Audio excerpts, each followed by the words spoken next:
Fala pessoal, sejam muito bem-vindos a mais um episódio aqui do Disruptura Podcast. Estamos no episódio de número 15 e hoje estou com uma pessoa diferente aqui do meu lado para apresentar junto comigo.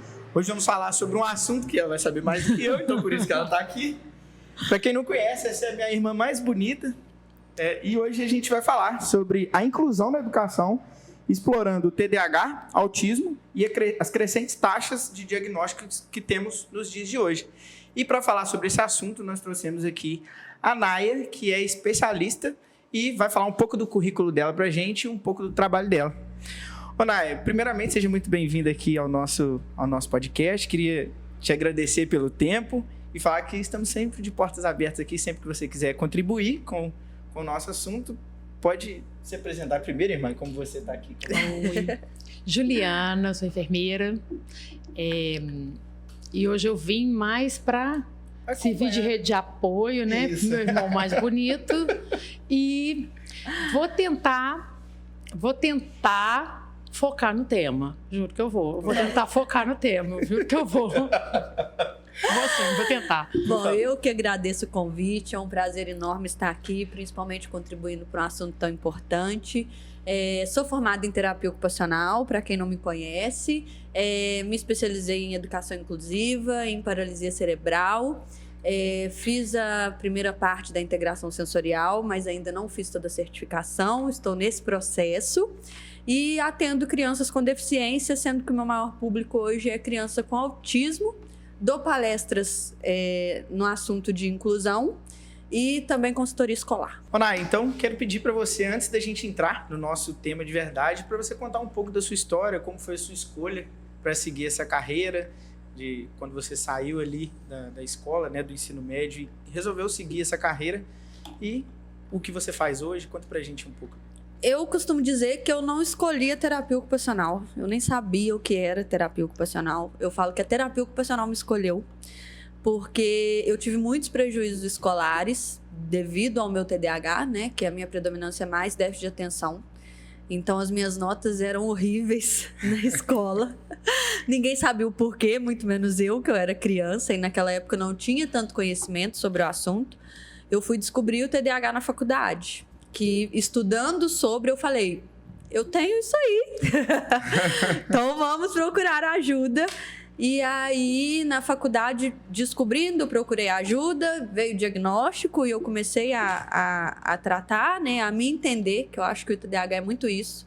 A gente começa a se entender e a criar as nossas próprias estratégias. E aceitar também. E aceitar também, E aí, quando eu saí do ensino médio, que eu tinha reprovado no segundo ano, minha mãe estava muito desestimulada, né?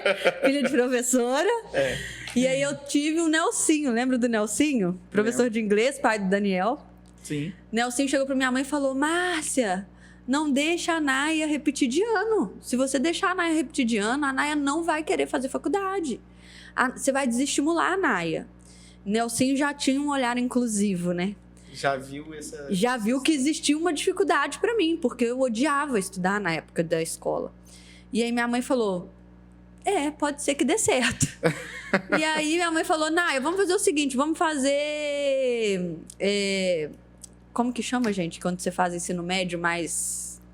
Esqueci o nome. Cursinho? Não, lá em Rio Branco, que você faz primeiro, segundo, terceiro. Esqueci, EJA. Vamos fazer o EJA. Tinha esquecido. Vamos fazer o EJA e eu fui pro EJA. Quando eu cheguei no EJA, a faculdade fazia panfletagem em São Geraldo. Sim. E aí minha mãe trabalhava na escola e recebeu um panfleto e leu terapia ocupacional. O que ela pensou? Deve ser fácil. Vou falar com a Naya para fazer. Porque naquela época ela era capacitista e não sabia. Olha, gente. E aí ela chegou lá em casa, lembro como se fosse hoje. Nunca será. Naya, lê aqui terapia ocupacional, às vezes você gosta. E aí eu entrei no computador e falei, vamos olhar, né? Não custa? O que é terapia ocupacional? Quando eu vi, eu falei, é tudo que eu queria fazer e não sabia que existia. Eu falei, mãe, eu preciso fazer isso. E aí virou um hiperfoco. Eu preciso fazer isso. E eu tinha que terminar o EJA. E aí não tinha tempo hábil de terminar o EJA para fazer a faculdade. Minha mãe falou, não, você vai lá e vai fazer a prova. E aí nós fomos para Muriaé, eu fiz a prova. E aí eu estava terminando o EJA. E aí, terminando o EJA, eu tinha que levar o histórico em dezembro. E eles só iam me entregar o histórico em janeiro. Lembra uma enchente que deu em Muriaé, que destruiu Muriaé? Eu falei, é a minha deixa. Liguei pra lá e falei... atrasar. Então, não tem estrada pra levar o histórico. E na época não tinha essa agilidade de e-mail. Claro. Não existia isso, Não. sabe? Eles falaram, não, tudo bem, você traz quando começar as aulas em fevereiro. Pronto, Já resolve. era. Era tudo que eu precisava e não Já era. sabia. Fui, me matriculei, comecei o curso. Por causa do meu TDAH, tive muitas dificuldades também, né? Isso só melhorou depois que eu comecei uma medicação, mas tive muitas dificuldades, mas me encontrei. Me encontrei na terapia ocupacional. Hoje eu me encontro nessa área, principalmente com relação à inclusão, porque a minha ideia é que se eu puder levar o assunto de inclusão para pelo menos um coração que não faça as crianças sofrerem como eu sofri na minha época, eu já estou feliz. Então, a minha ideia é fazer que nenhum professor faça nenhuma criança sentir ou sofrer o que eu sofri, assim, na época de escolar, sabe? Porque ninguém pode ser medido por nota. Eu acho que a educação, ela tá um pouco ultrapassada nesse sentido. Ninguém pode ser pensado através de notas. Se você tira nota boa, você é bom aluno. Todo mundo tem outras habilidades, todo mundo é bom em alguma coisa. A gente não pode pensar que o outro é ruim porque ele tira uma nota ruim. Olha, eu sofri muito com isso também. Será que Não. eu sofri muito com nota ruim também. Eu Sofri lembro. demais. Eu lembro Não. bem. Pois viu? Nós não somos uma nota. Não. Então, não Ainda pode- bem que não. Ainda bem. Ainda bem que não. Olha, que risco Ia seria. ter sofrido bastante. Mas, Mais, né? do que eu já verdade. sofri. Não, muito bacana a história. Assim, chegou, foi uma coisa pra resolver o problema e agora resolve de mais pessoas. Justamente. interessante. Essa é a meta. Muito interessante, muito bacana a história, Nay. E já que a gente começou a falar sobre o assunto, vamos adentrar no nosso assunto de verdade. E aí a gente separou algumas perguntas aqui. E eu queria fazer as mais interessantes, que eu acho que todas são muito interessantes, né, pra gente fazer. E você quer fazer a primeira? Tá muito caladinho, não tô entendendo Não, isso. pode fazer, O pode que tá fazer. acontecendo? Você está muito calado hoje. Pode fazer, É não. porque agora pode você sabe que tá gravando, aí você ficou Ela com ficou vergonha. nervosa. É porque você avisou que tava. Entendi. Ia fluir bem. Então vamos lá, a pergunta de número 1. Conte pra gente um pouco sobre a natureza do TDAH e autismo. Então, o TDAH é o transtorno de déficit de atenção e hiperatividade. Ele pode vir só com a criança tendo déficit de atenção, predominância desatenta, que é o meu caso. Então, por que as pessoas nunca achavam que existia um TDAH? Porque eu era boa em todas as outras coisas. Eu só era ruim na escola. Eu só tinha memória curta para estudar. Então, por exemplo, na época, minha mãe tinha uma escola. Então, eu era boa para atender telefone, para dar recado, para ir no banco, para olhar o recreio das crianças, para fazer pagamento. Mas na hora de estudar, eu era horrível. Porque você tem hiperatividade motora. Você consegue, né? Mas eu não tinha memória para gravar aquilo que estava sendo dado O seu déficit de atenção é maior do que a hiperatividade. Então, a minha predominância é desatenta. E tem o TDAH, que a predominância é hiperatividade e impulsividade.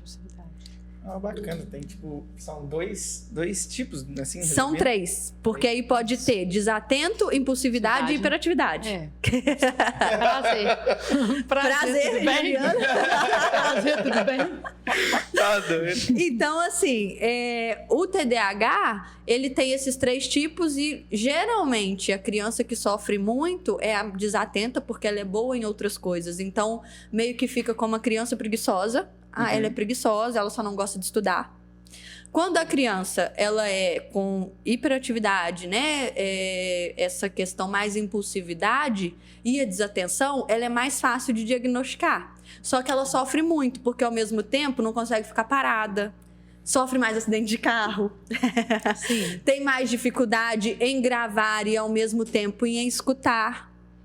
em parar para prestar atenção, ia falar, responder. Então, assim, ela é mais fácil de diagnosticar, mas ao mesmo tempo sofre dobrado.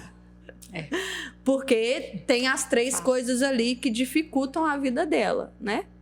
Bom, acho que eu respondi TDAH. Então, né? mas agora vamos lá, uma curiosidade minha. Eu me identifiquei em quase tudo isso aí. Eu me identifiquei muito nisso. Por exemplo, falta de atenção, de tipo, não conseguir escutar. Eu me identifiquei em muitos pontos aí. Então, eu já questionei algumas coisas com ele, mas eu acho assim também que tem alguns parâmetros que a gente como profissional da saúde, existem alguns parâmetros que a gente vê como pode ser um traço patológico ou pode ser alguma coisa fisiológica. O que acontece muitas vezes também é que existe hoje muito estímulo, um hiperestímulo, uma hiperestimulação cerebral. E isso pode gerar algumas sensações distorcidas. Então, às vezes, né, provoca essa desatenção por conta de tantas informações e picadas, informações curtas, porque é um vídeo, é um reels, algumas coisas são coisas de segundos, né? E aquilo gera estímulo, uma hiperestimulação cerebral. Então, aí o que acontece? Você pode identificar essas questões que ela falou ali, mas em determinado momento, se você tirar esses estímulos, você estabiliza e fica bem. É uma coisa fisiológica. O seu corpo respondeu ao estímulo, quando removeu, ele ficou bem. Então, ele estabilizou. Uhum. Então, no caso do TDAH, né, mais especificamente, né, podendo falar, pode tirar o estímulo. O estímulo, na verdade, não precisa nem existir. Entendeu? Você vai ter todos esses sinais, todos esses sintomas, mas não precisa nem ter o estímulo.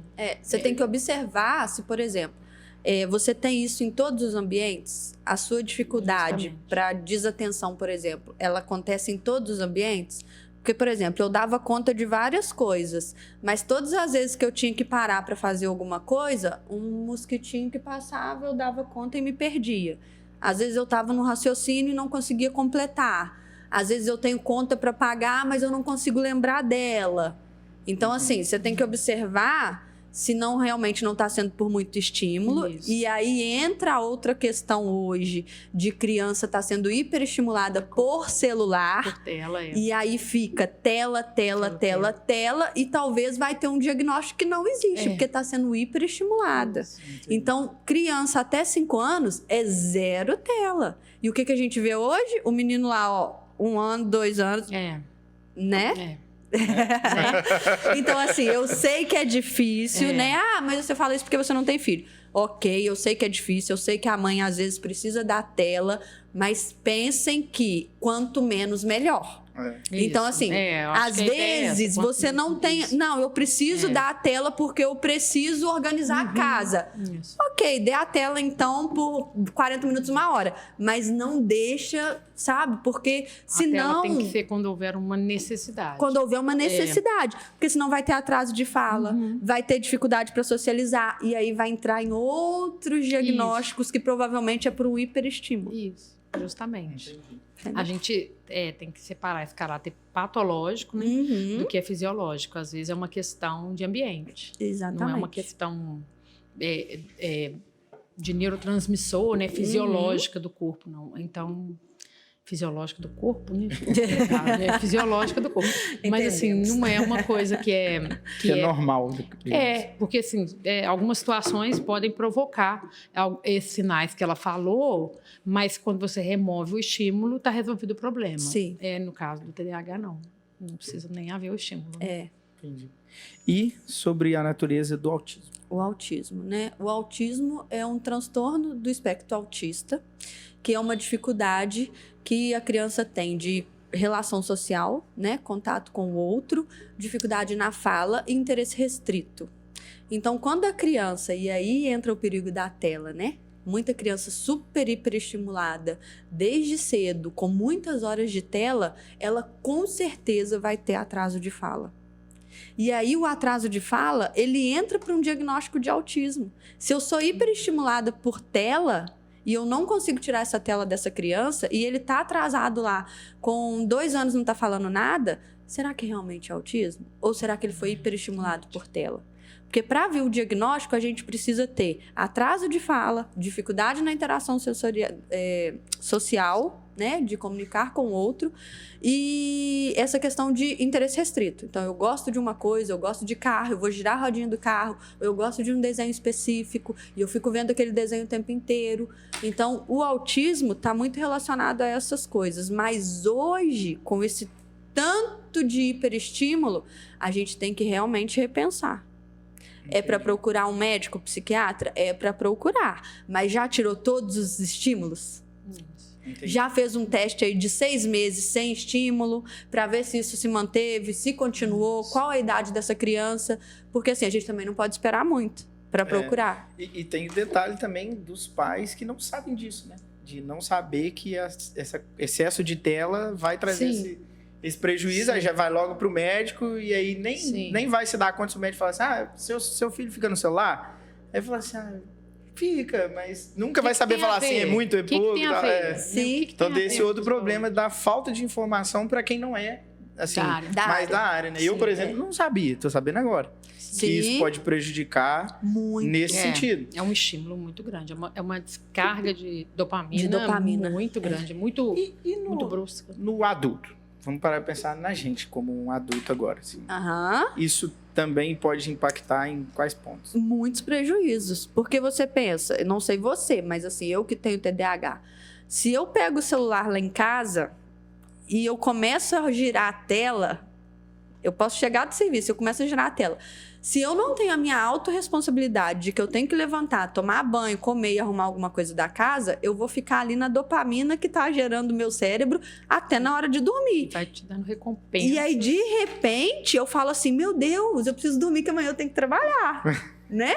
Só que a minha autorresponsabilidade de adulto me faz entender que eu preciso parar de rolar a tela. Uhum. Então, isso não vai me causar tantos prejuízos, apesar de eu ter perdido lá 2, 3 horas, né? Eu falo que o celular, não sei se todos é assim, mas o iPhone, ele te mostra o tanto que você ficou passando a tela ali. E eu fico me policiando por isso. E quando olha, fica assustado. Porque eu falo, como assim? Não posso ter isso tudo de tela, entendeu? Eu fico me policiando nesse sentido. Mas nós somos adultos maduros que a gente consegue entender isso. A criança, ela não tem essa maturidade. Então, ela quer celular e ela quer mais celular e mais celular, porque o cérebro dela está gerando dopamina. E aí, quando eu tenho, por exemplo, uma criança no consultório, que ela chega e ela chora em todos os meus atendimentos, e mesmo com a mãe dentro da sala comigo, eu chamo essa mãe e falo assim, ela está tendo quanto tempo de celular? Celular. Celular? Por quê? Eu sei, ninguém precisa me contar. Por quê? Porque ela tá recebendo dopamina em cima de dopamina e ela não quer ir para fazer uma atividade. Não. Porque a atividade... Ela consegue recompensas mais fáceis, de maneira mais fácil. Exatamente. Entendi. Na hora que ela vai para terapia, ela tem que executar um processo, né? Ela vai ter que fazer... É um brincar, né? Sim. É um brincar dirigido terapêutico. Mas ela... consciente. Consciente. Você precisa fazer algo consciente. O celular tá gerando nela só o quê? Só dopamina. Se ela não gostou daquele videozinho, ela faz o quê? Passa pro Ela próximo. passa. Não gostou daquele? Ela passa pro próximo. Isso. Então, assim, é outra coisa. Meu filho gosta só dessa partezinha do desenho. Aí, assistiu 1 minuto de vídeo, o vídeo tem 10 minutos, volta no 1 minuto. Seu filho vai ficar gerando dopamina. E quando crescer, não vai poder se frustrar? Não. Olha o perigo Geralmente que não. é. Porque aí vai ficar frustrado e vai gerar outras E são crianças que dificuldades. não experimentam o tédio, né? As crianças da tela não experimentam o tédio. Não. Elas não conhecem o sentimento de tédio, que a gente conhece, né? Porque o tédio, o tédio gera um desconforto. Então, você precisa sair daquele local. Então, geralmente, o tédio é o solo da criatividade. Exatamente. Quando você está entediado, alguma coisa assim, o tédio, o sentimento, né? Você tem que sair daquilo ali, o seu corpo, você se move para sair daquele local. Então, você começa a ter possibilidade de criar. As criações, muitas das vezes, as melhores que surgem do tédio, do nada. Sim. Que eles costumam falar de ócio criativo, essas coisas todas. É. Então, assim, entediar quer dizer que você vai, a partir desse ponto, sair daquele local e mudar. Como você não tem tédio, você não cria gera, nada. você não cria. Então, Não cria nada. são crianças que não experimentam nem o tédio. Porque qualquer sentimento, né, ruim, talvez, ela não vai provar, ela não vai querer experimentar. Então, Isso o tédio acontece é ruim. comigo tomando banho. Eu tenho tédio e começo a pensar nas coisas. Eu invento coisas. E só tomando banho porque outro horário você tá trabalhando ou tá no celular? Não, quando eu tô andando de moto também, eu invento umas modas andando de moto. Eu vou pensando nas motos pra inventar. Nossa! Porque você tá fazendo uma coisa que você gosta, então você tá pensando Mas ali, assim, né?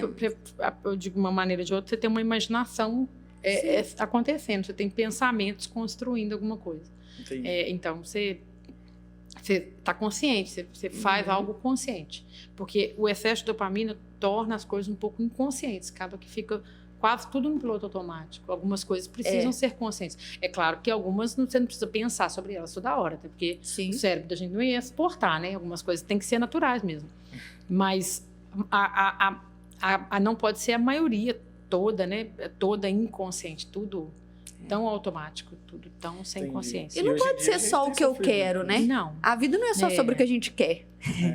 Então, É mais sobre o que a gente tem que fazer do que a gente quer, né? Eu não quero fazer tudo que eu faço. Exatamente. Mas existe disciplina e liberdade, né? Disciplina e liberdade. Só que a criança ainda não tá madura o suficiente para entender o que é disciplina e liberdade. Então, a gente não pode fazer com que o cérebro dela só gere dopamina. Ela precisa escutar, não.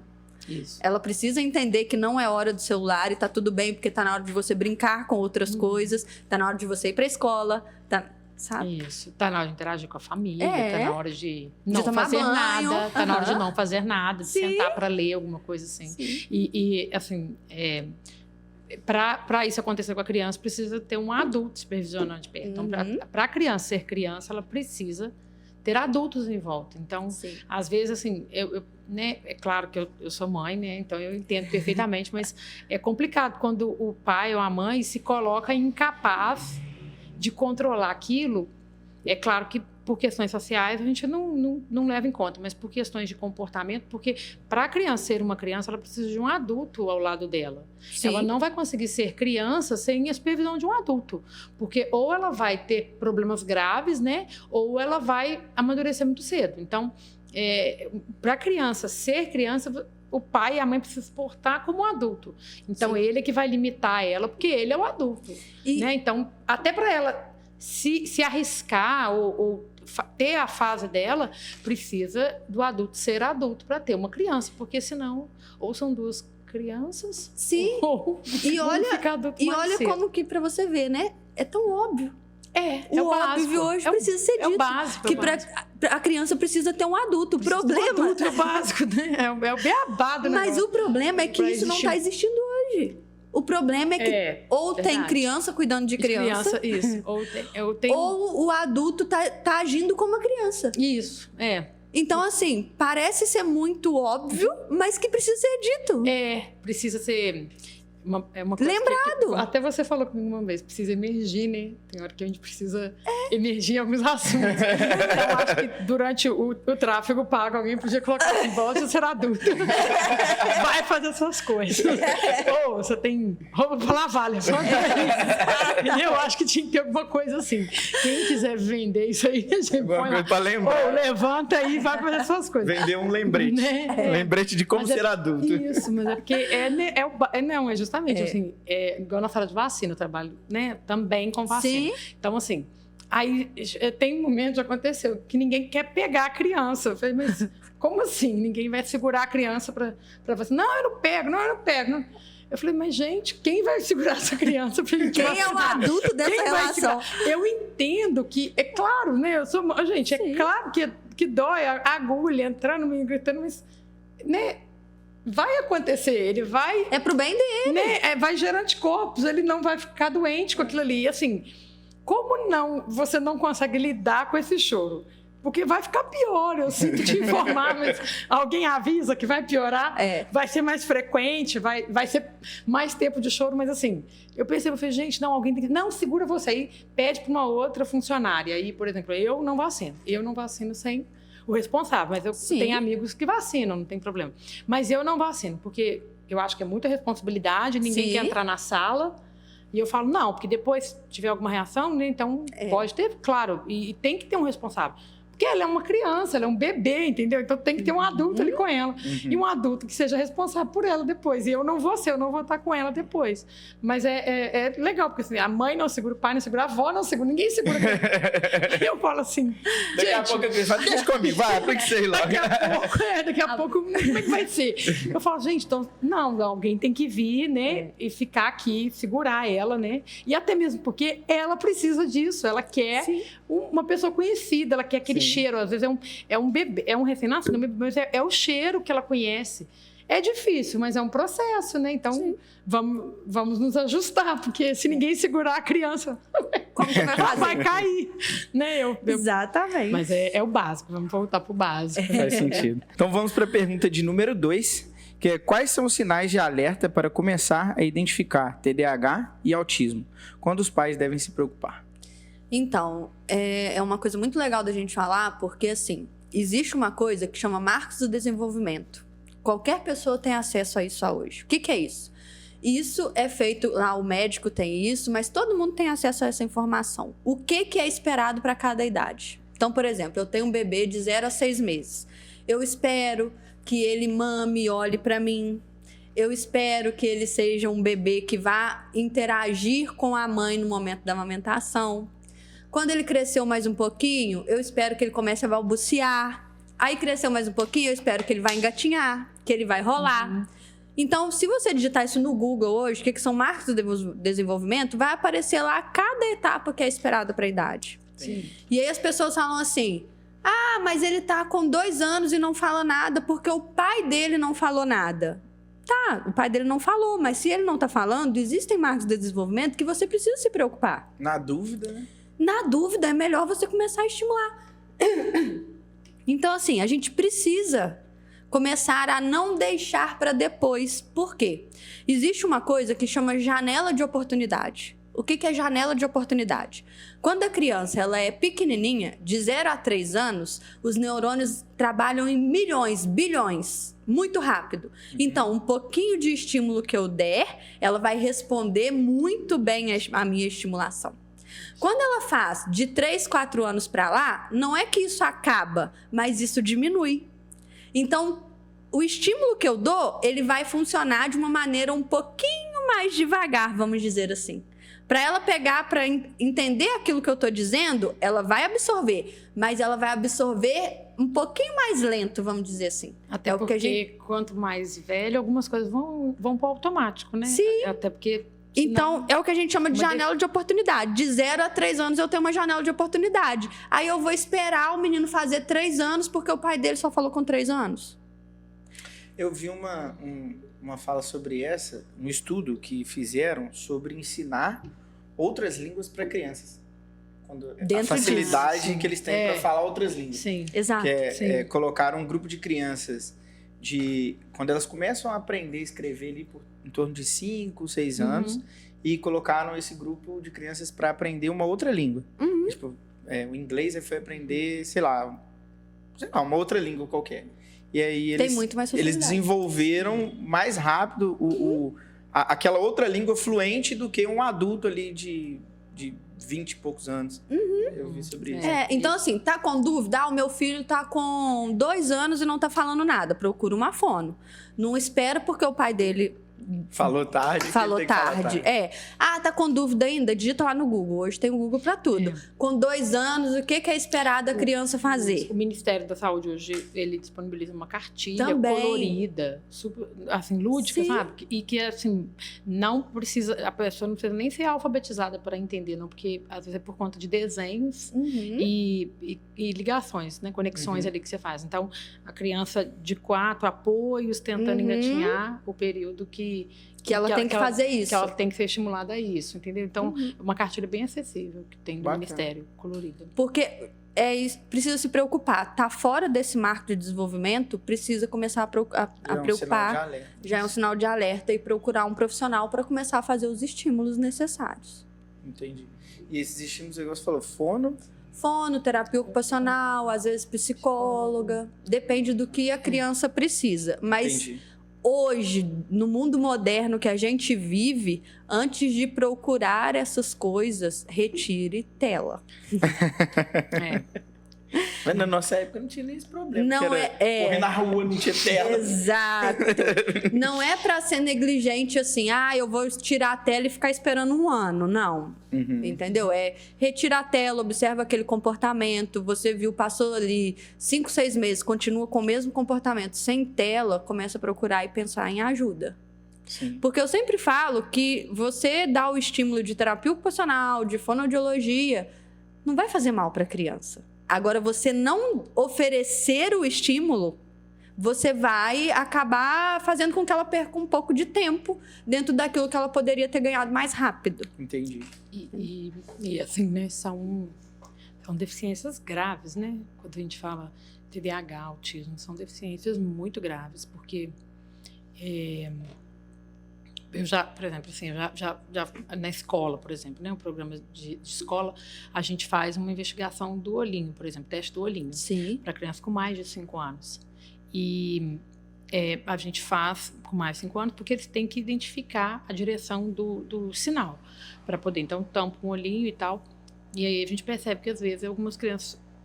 É claro que o programa é legal porque ele identifica crianças cegas, que realmente tem na escola criança cega, criança que não escuta, e tem tudo isso mesmo. E aí você só vai entender que algumas coisas não foram aprendidas porque ela não estava escutando ou porque ela estava enxergando mal. E ela não sabe que ela está enxergando mal. E ela também não sabe que ela não escuta, né? Porque sempre foi assim. Ela sempre foi assim.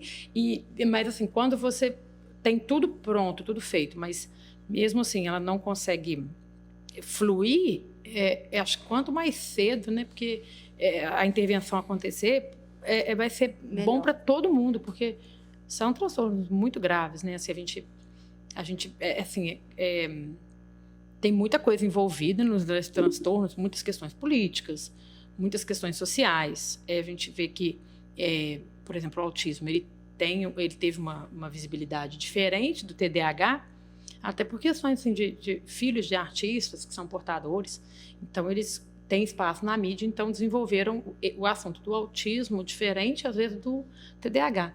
O TDAH, por exemplo, quando a gente vê algumas coisas na televisão, uma referência que eu tenho, por exemplo, é a Tata Werneck. Então, assim, o TDAH, ele é uma coisa engraçada. Ele é engraçado, assim, chega a ser engraçado, né? Então, assim, porque ele foi gerado assim, ele foi noticiado assim, vamos dizer, né? Mas não é assim, são dois transtornos graves, né? Que a gente Quem tá falando vive sabe. Isso. E assim, essa geração não está tendo contato com o diagnóstico precoce, o diagnóstico na idade ideal, né? Mas as gerações que não tiveram, a minha, por exemplo, que não teve o diagnóstico no momento certo e que teve que, na verdade, sobreviver. Porque não é possível viver sem tratar esses transtornos. Não tem como você ter uma vida sem... Então, assim, os adultos da minha geração, que não tiveram o diagnóstico no período certo, ou que não tiveram, e consequentemente não tiveram tratamento, tem um índice de fracasso muito alto, entendeu? São adultos fracassados, são adultos sem sucesso em área alguma, porque não existe a possibilidade. Quem tem o transtorno sabe que não vai conseguir, entendeu? Não dá para conseguir. A não ser que teve alguém que olhe para ele e identifique a potencialidade, né? Então, por exemplo, um caso mesmo é o meu pai. Eu tenho déficit de atenção porque é genético, né? A grande maioria é genética. Isso. E meu pai tem hiperatividade e é impulsivo. Quem conhece meu pai sabe muito bem, né? Que não consegue ficar parado, que fala o que vem na cabeça na hora, né? Ailton, então assim, meu pai teve um prejuízo escolar horroroso. Por quê? Porque não conseguia ficar parado na carteira. Então, ele conta que as professoras da época falavam, Ailton, vai lá na rua e vê o que está acontecendo. E aí ele na rua rodava, chegava e contava tudo para a professora. Mas fazia isso para quê? Para ele não ficar em sala. Então, assim, isso, gente, há 55 anos atrás, né? Então, assim, olha só, se na nossa época, que a gente tem 30 e poucos anos, não se existia um conhecimento, você pensa 55 anos atrás. Difícil. Então, assim, só que o meu pai tem uma potencialidade criativa uma facilidade em comunicação Isso tem. Igual? Aquele ali tem mesmo. igual poucas pessoas que eu conheço na vida. Ele tem mesmo. Então, assim, ele conseguiu Isso. canalizar isso, acredito que muito pela ajuda da minha mãe, né? Tem que ter um adulto rede de nessa apoio, relação. A rede de apoio é muito importante. A rede de apoio é importante canalizar isso para o que ele tinha de coisa boa, de potencialidade. Então, ele focou no que ele tem de potencialidade, ele é vendedor e dá tudo certo. Mas se ele não tivesse focado no que ele tem de bom, provavelmente hoje ele teria muitos fracassos. Eu tinha eu já, né, fui atendido por um médico e ele falava muito disso, é uma roleta russa. O adulto com TDAH, né, das outras gerações, funciona como uma roleta russa. A chance é 50 para cada lado. Você tem 50% de chance de dar certo, 50% não, porque vai dar sorte mesmo do que ele conseguiu percorrer. É rio mesmo, não vai reto, não é linear. Então, ele vai à medida que for encontrando. Então, em algum momento, ele deságua, vai no mar e acabou. Ou ele consegue atravessar as montanhas, encontra um outro riozinho e consegue conduzir ele, né? Entendi. Mas é uma roleta russa. E Por isso a importância da educação, do professor. Porque quando eu pego um professor que consegue identificar o que eu tenho de potencialidade, sim, justamente. ele não vai fazer com que eu vá pelo caminho da frustração, da não autoestima, não vai me deixar entrar em depressão, porque ele enxerga o que eu tenho de bom. Eu não sou bom porque eu tiro nota boa. Eu sou bom porque eu sei fazer várias outras coisas. Talvez eu não tire nota boa, mas Sim. eu tenho outras potencialidades. E aí, quando eu tenho um professor que consegue enxergar isso, eu consigo mudar essa realidade. Entendi. Pelo menos um pouquinho. Do TDAH, né, eu acho que o meu diagnóstico nunca, assim, ele aconteceu tarde, mas ele, com 7 anos, eu tinha um probleminha. Olha, essa menina tem um probleminha, leva ela em algum lugar, porque ela tem um probleminha. Mas eu nunca tive dificuldade escolar. Então, assim, era um ambiente muito confortável até. Eu ficava muito bem na escola. Eu sempre, na verdade, sempre gostei da escola. A escola era legal. Mas, assim, eu acredito também porque o meu desconforto é o convívio social. O meu desconforto é a socialização, são os estímulos externos. Sempre foi desconfortável. O estímulo externo sempre foi desconfortável. O semáforo era desconfortável. A sinalização do semáforo, para mim, era desconfortável. Era um absurdo. Eu achava que ele era um absurdo. E ao mesmo tempo, os estímulos são tão influentes, que eu lembro de uma situação que eu jogava futsal, né, quando era adolescente, e aí a gente foi jogar em Raul Soares. Aí, sabe, teve ônibus, aí foi uma galera, foi todo mundo, e eu tava muito empolgada, toda animada, porque, né, jogar futsal e tal, e, nossa, que fracasso, gente, eu parei, eu não consegui jogar por conta do marcador digital. De tempo. Aquela tela lá, o marcador digital, Cronômetro. o cronômetro. Eu lembro que era, eu lembro direitinho, era no meio da quadra, assim, e aquilo ficava de frente para mim. Então, mesmo que quando mudou a posição da quadra, não adiantou, porque eu fiquei olhando para trás, acabou o jogo, não consegui. Não consegui. Olha para você ver, uma hipersensibilidade visual. O marcador digital não deixou, não tinha jeito. Eu fiquei junto com a sua com desatenção, ele. Fiquei fascinada que com virou um hiperfoco que te fez perder o jogo. O mesmo hiperfoco me ajudou anos depois a passar em concurso público. Eu conseguia passar em concurso com muita facilidade, porque eu consegui, na verdade, claro que, né, eu sou boa enfermeira. Né? Sim, sim. Eu fiquei excelente em fazer questões. Eu era muito boa em fazer exercício, em fazer questões. Mas treinei muito, mas eu treinei porque eu desenvolvi hiperfoco nisso. Então, eu fiquei muito boa em fazer questões. Então, não havia concurso que eu não ia passar mesmo. Aí, é claro que, num determinado momento, você se satisfaz com algum nível de alguma coisa. Então, eu tinha chegado ali, não, tá tudo bem agora. Mas, mesmo assim, ainda assim, eu fazia os concursos aleatórios e conseguia passar. Mas gera uma exaustão, né? O TDAH gera uma exaustão mental. E o hiperfoco muda também. Isso, claro. Só que aí, na exaustão, às vezes, o adulto chega e é diagnosticado com depressão. E não é depressão. É uma exaustão mental. Tanto que é diferente da depressão, porque a depressão não existe energia. É diferente, assim, é outro processo, é outra fisiopatologia. O TDAH, na exaustão, ele não está sentindo, ele é parado. É aquela pessoa, eu ouvi isso um dia, e é verdade, é aquela pessoa que às vezes você quer chegar perto dela, porque ela está tão parada, ela está energeticamente neutra, vamos dizer assim, que você fica ao lado dela e você descansa. Porque às vezes a gente não está pensando, é vago mesmo, assim, é parado. Caixa olhando, do nada mesmo. Caixa do nada, é isso mesmo, caixa do nada está aberta. E ela fica ali, você está parado. A exaustão mental é tão grande, mas tão grande, porque você bugou, então você parou ali. Porque são, né, eu costumo dizer, antigamente, eu lembro quando fui na UFV para essas avaliações, que aí avalia a gente por questões escolares, né? E aí eu me lembro que, quando chegou na adolescência, eu lembro que eu falava com o professor que tinha um fichário. Era um fichário, porque na época... Hoje eu digo que tem abas abertas no Google. Hoje, então, várias abas. Quando eu acordo, assim, às vezes, aí começa, vai abrindo ar, vai abrindo ar, vai abrindo ar, vai abrindo ar. Aí chega 4 horas da tarde, tem 38 abas abertas. Aí você fica assim, o que eu faço? Qual que pode fechar? E a memória errando 200. Nossa! Não, e outra coisa, quando tem muita aba aberta, percebe que você não lê o assunto, né? Ficou pior, porque qual que eu vou fechar? Então, você não sabe qual você fez. Se você fecha, a que não pode é aquela que vai te trazer para casa no carro.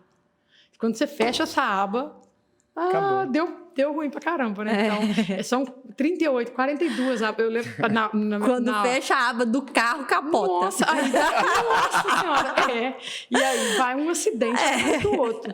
E o que acontece também? Às vezes, eu te falei, né? O meu diagnóstico com o nome veio no 3º acidente de carro. Ou aconteceu o 4º, então. Aconteceu o 4º. Mas foi depois do 3º que a ajuda precisou ser reforçada. E como eu já tinha saído da faculdade de enfermagem, eu já tinha tido contato com o assunto, então me ajudou. Mas eu conheci, eu já participei de grupo de apoio, por exemplo, que eu conheci pessoas que de repente sumia. A pessoa não estava lá mais, entendeu? O que aconteceu, gente? Ou teve alguma coisa grave que aconteceu, né? Ou, né, no TDAH tem um índice de suicídio, né? Porque a cognição acontece diferente às vezes do autismo, né? Que não consegue executar, mas no TDAH consegue. Então sumia e assim nesse grupo a quantidade de acidente automobilístico, como era relatado, entendeu? Então, assim, é grave, assim, é um risco muito grande. Né? O TDAH não tratado na fase adulta, ele tem muito risco de acontecer acidente automobilístico, porque ele age por impulsividade, o neurotransmissor de dopamina, ele não funciona direito com os outros neurotransmissores, então ele vai beber e não vai pensar na consequência, e ele vai dirigir, ele gosta de velocidade, e aí acontece muito acidente de carro. Bebe, não consegue controlar. O lobo frontal não funciona, o TDAH, o seu lobo frontal não funciona, então você não separa aquilo, a gravidade, o real do que não é real. Então, fica muito perigoso mesmo, realmente muito fica exposto. Perigoso. Sabe da consequência, mas não mede. Então, na verdade, a gente não existe a graduação, a gente não consegue graduar muita coisa. Então, uma sensação que às vezes fica normal para mim, para o outro é uma aberração mesmo, entendeu? Então, a rede de apoio é importante por causa disso, né? Porque as limitações assim, vão como se fosse adequando a gente, vamos dizer assim. Age por impulsividade. Isso. Então, por exemplo, eu vou beber essa garrafa aqui de água e eu sei que ela vai me fazer mal. Mas eu vou beber, eu tô com sede. Entendi. Entendeu? Então, se eu não tiver a Juliana para falar assim, olha, você já bebeu demais, você vai passar mal. Eu ainda vou achar ela uma chata. Mas eu vou parar de beber porque ela foi minha rede de apoio. Entendeu? Se não tiver essa rede de apoio, é fato de que vai dar ruim. É complicado, assim, a questão escolar, eu desenvolvi bem, eu consegui, porque eu gostava do ambiente escolar. Agora, eu tinha dificuldade no convívio social. Então, assim, convívio... E assim, muitas vezes o TDAH, ele gera um isolamento social, não porque assim, às vezes, não porque... Acho que acredito que com autismo também, não porque a gente não queira o contato, mas é porque o contato com a outra pessoa fica difícil. Te gera um desgaste. Demanda muita energia e a gente não tem mais aquilo. Então, para não ter contato, para não ter esse conflito, esse déficit energético, a gente evita. Então, esses transtornos geram esse isolamento social até por conveniência. É melhor eu não ter contato e reduzir minha exposição, meus estímulos, e ficar mais na retaguarda. Então, e se isola, né? Até para a escola é complicado, porque para trazer essas crianças, quando é criança, acredito que seja mais fácil, porque ela não, como eu vou dizer, ela ainda se expõe, a criança ela se expõe, ela é desafiadora. Agora, depois de uma certa idade, por exemplo, na adolescência, ela não vai testar mais, ela não vai querer mais esse contato. Se esse contato foi tão desgastante, ela não vai querer mais, ela não vai se querer tentar mais. É, verdade. Entendi. Muito bacana. E, Onaia, a pergunta número 3 aqui, eu achei bem legal, que conecta muito com o que a gente vive hoje, né? Quais são as possíveis razões do aumento da taxa de diagnóstico de TDAH e autismo nos dias de hoje? Que eu acho que é tudo daquilo que a gente já falou, né? Essa questão da exposição a telas muito cedo, né? Eu acho também que a não informação, né? Antigamente não se tinha tanta informação, hoje se tem mais informação. Então, o diagnóstico é fechado mais por causa da informação. Ao mesmo tempo, antigamente, se a criança tinha alguma dificuldade, ela não era bem-vinda nos locais, então o pai ou a mãe, por vergonha, não levava. Sim. Existiam clínicas psiquiátricas que essas crianças eram internadas. Então, Na verdade, então, a situação existia, ela só não era diagnosticada. Sempre. Só não era demonstrada. Igual hoje, né? Tem E assim, a capacidade diagnóstica, né? Assim, os profissionais hoje estão mais habilitados. Sim. Mais acompanham o assunto, então a capacidade diagnóstica melhorou. Muito. Consequentemente, o número de portadores também vai aumentar. Sempre existiu. Sempre existiu. Só que não se tinha tanto conhecimento. Os que eram mais graves, eles eram ou internados em clínicas psiquiátricas ou eram isolados. Mas a verdade é que sempre existiu. Hoje se tem conhecimento. Os pais buscam por mais informações. Existem leis que ajudam muito também, né? Política pública. Importante. Então, mas sempre existiu. Não é que hoje tem mais, apesar de ter uma hiperestimulação aí de telas, mas não é que hoje tem mais. Sempre existiu e alguns eram escondidos. Sempre a gente conversa com alguém, assim, né? Se teve alguém na família, não é difícil identificar, porque a pessoa conta, assim, por exemplo, uma pessoa idosa, ela conta que tinha um parente que agia assim, assim, assim, assim. Mas aí o que ele era? Ele tinha um probleminha e aí levaram ele para algum lugar, então ele sumiu, né? Não sabia exatamente. Não, então podia ser, por exemplo, podia ser esquizofrenia, como podia ser autismo, como podia ser TDAH, porque nem deu tempo daquilo ser avaliado, também, na verdade, ninguém tinha informação para aquilo na época. Então, todos os transtornos eram um só, vamos dizer assim, né? Eram pessoas incapazes, né? Geralmente eram... a identificação é que não tem capacidade de conviver em sociedade, então... Antigamente pensava-se isolava. Hoje, o que mais acontece é, às vezes, o pai leva o filho para avaliação, aí eu começo a explicar, né? Olha, vamos ver o que ele tem de bom, das potencialidades. Acontece isso agora na primeira infância, mas a gente vai vencer. Ele fala, mas eu era assim. Eu tinha isso, isso e isso. Mas eu era igual ele. E aí, né? O fruto não cai muito longe da árvore. Aí a gente começa a conversar melhor, até que ele fala assim, eu acho que eu vou procurar uma avaliação. Alguns procuram e chegam lá e falam... doutor, né? Somos dois. Somos dois. Eu e meu filho. Mas alguns não têm essa curiosidade. Mas quem tem, porque eu fazia assim. Ele é tão desatento que ele não vai nem querer saber. Ele não vai lembrar depois. Vai sair de lá e falar assim, aquela moça falou pra eu fazer alguma coisa. O que era mesmo? Não lembro, mas eu tô com fome. E vai. Você não esquece, não. Verdade. Muito bom. E hoje eu aprendi bastante coisa aqui, hein? Que bom. E inclusive... Se encontrou aqui? Acho que vou ter que procurar alguma coisa. Aqui? Tô identificando muita coisa. Eu acho que eu sou esse aí, que lá, mas eu Vamos fazia fazer o isso. seguinte, vamos tirar a tela dele por 3 meses e ver o que acontece. Ah, mas você sabe que... Não, assim, por 3 meses, não sei, né? Mas você sabe que eu passei a evitar celular no final de semana. Uhum. E eu tenho conseguido. Tipo assim, igual eu vou andar de moto, aí eu não levo. Aí chegou, vai sentar em algum lugar, fazer churrasco, alguma coisa, eu fico sem celular, de boa, tranquilo. Domingo, por exemplo, aí eu... Não sua frio, Não, nada disso. Não, pior que não, fico Que tranquilo. bom, isso é Eu bom. não sou... É tipo assim, senta todo mundo, tá todo mundo no celular, eu fico. Aí eu começo, pô, larga o celular e vamos conversar. É, agora ele fica assim mesmo. Agora é verdade.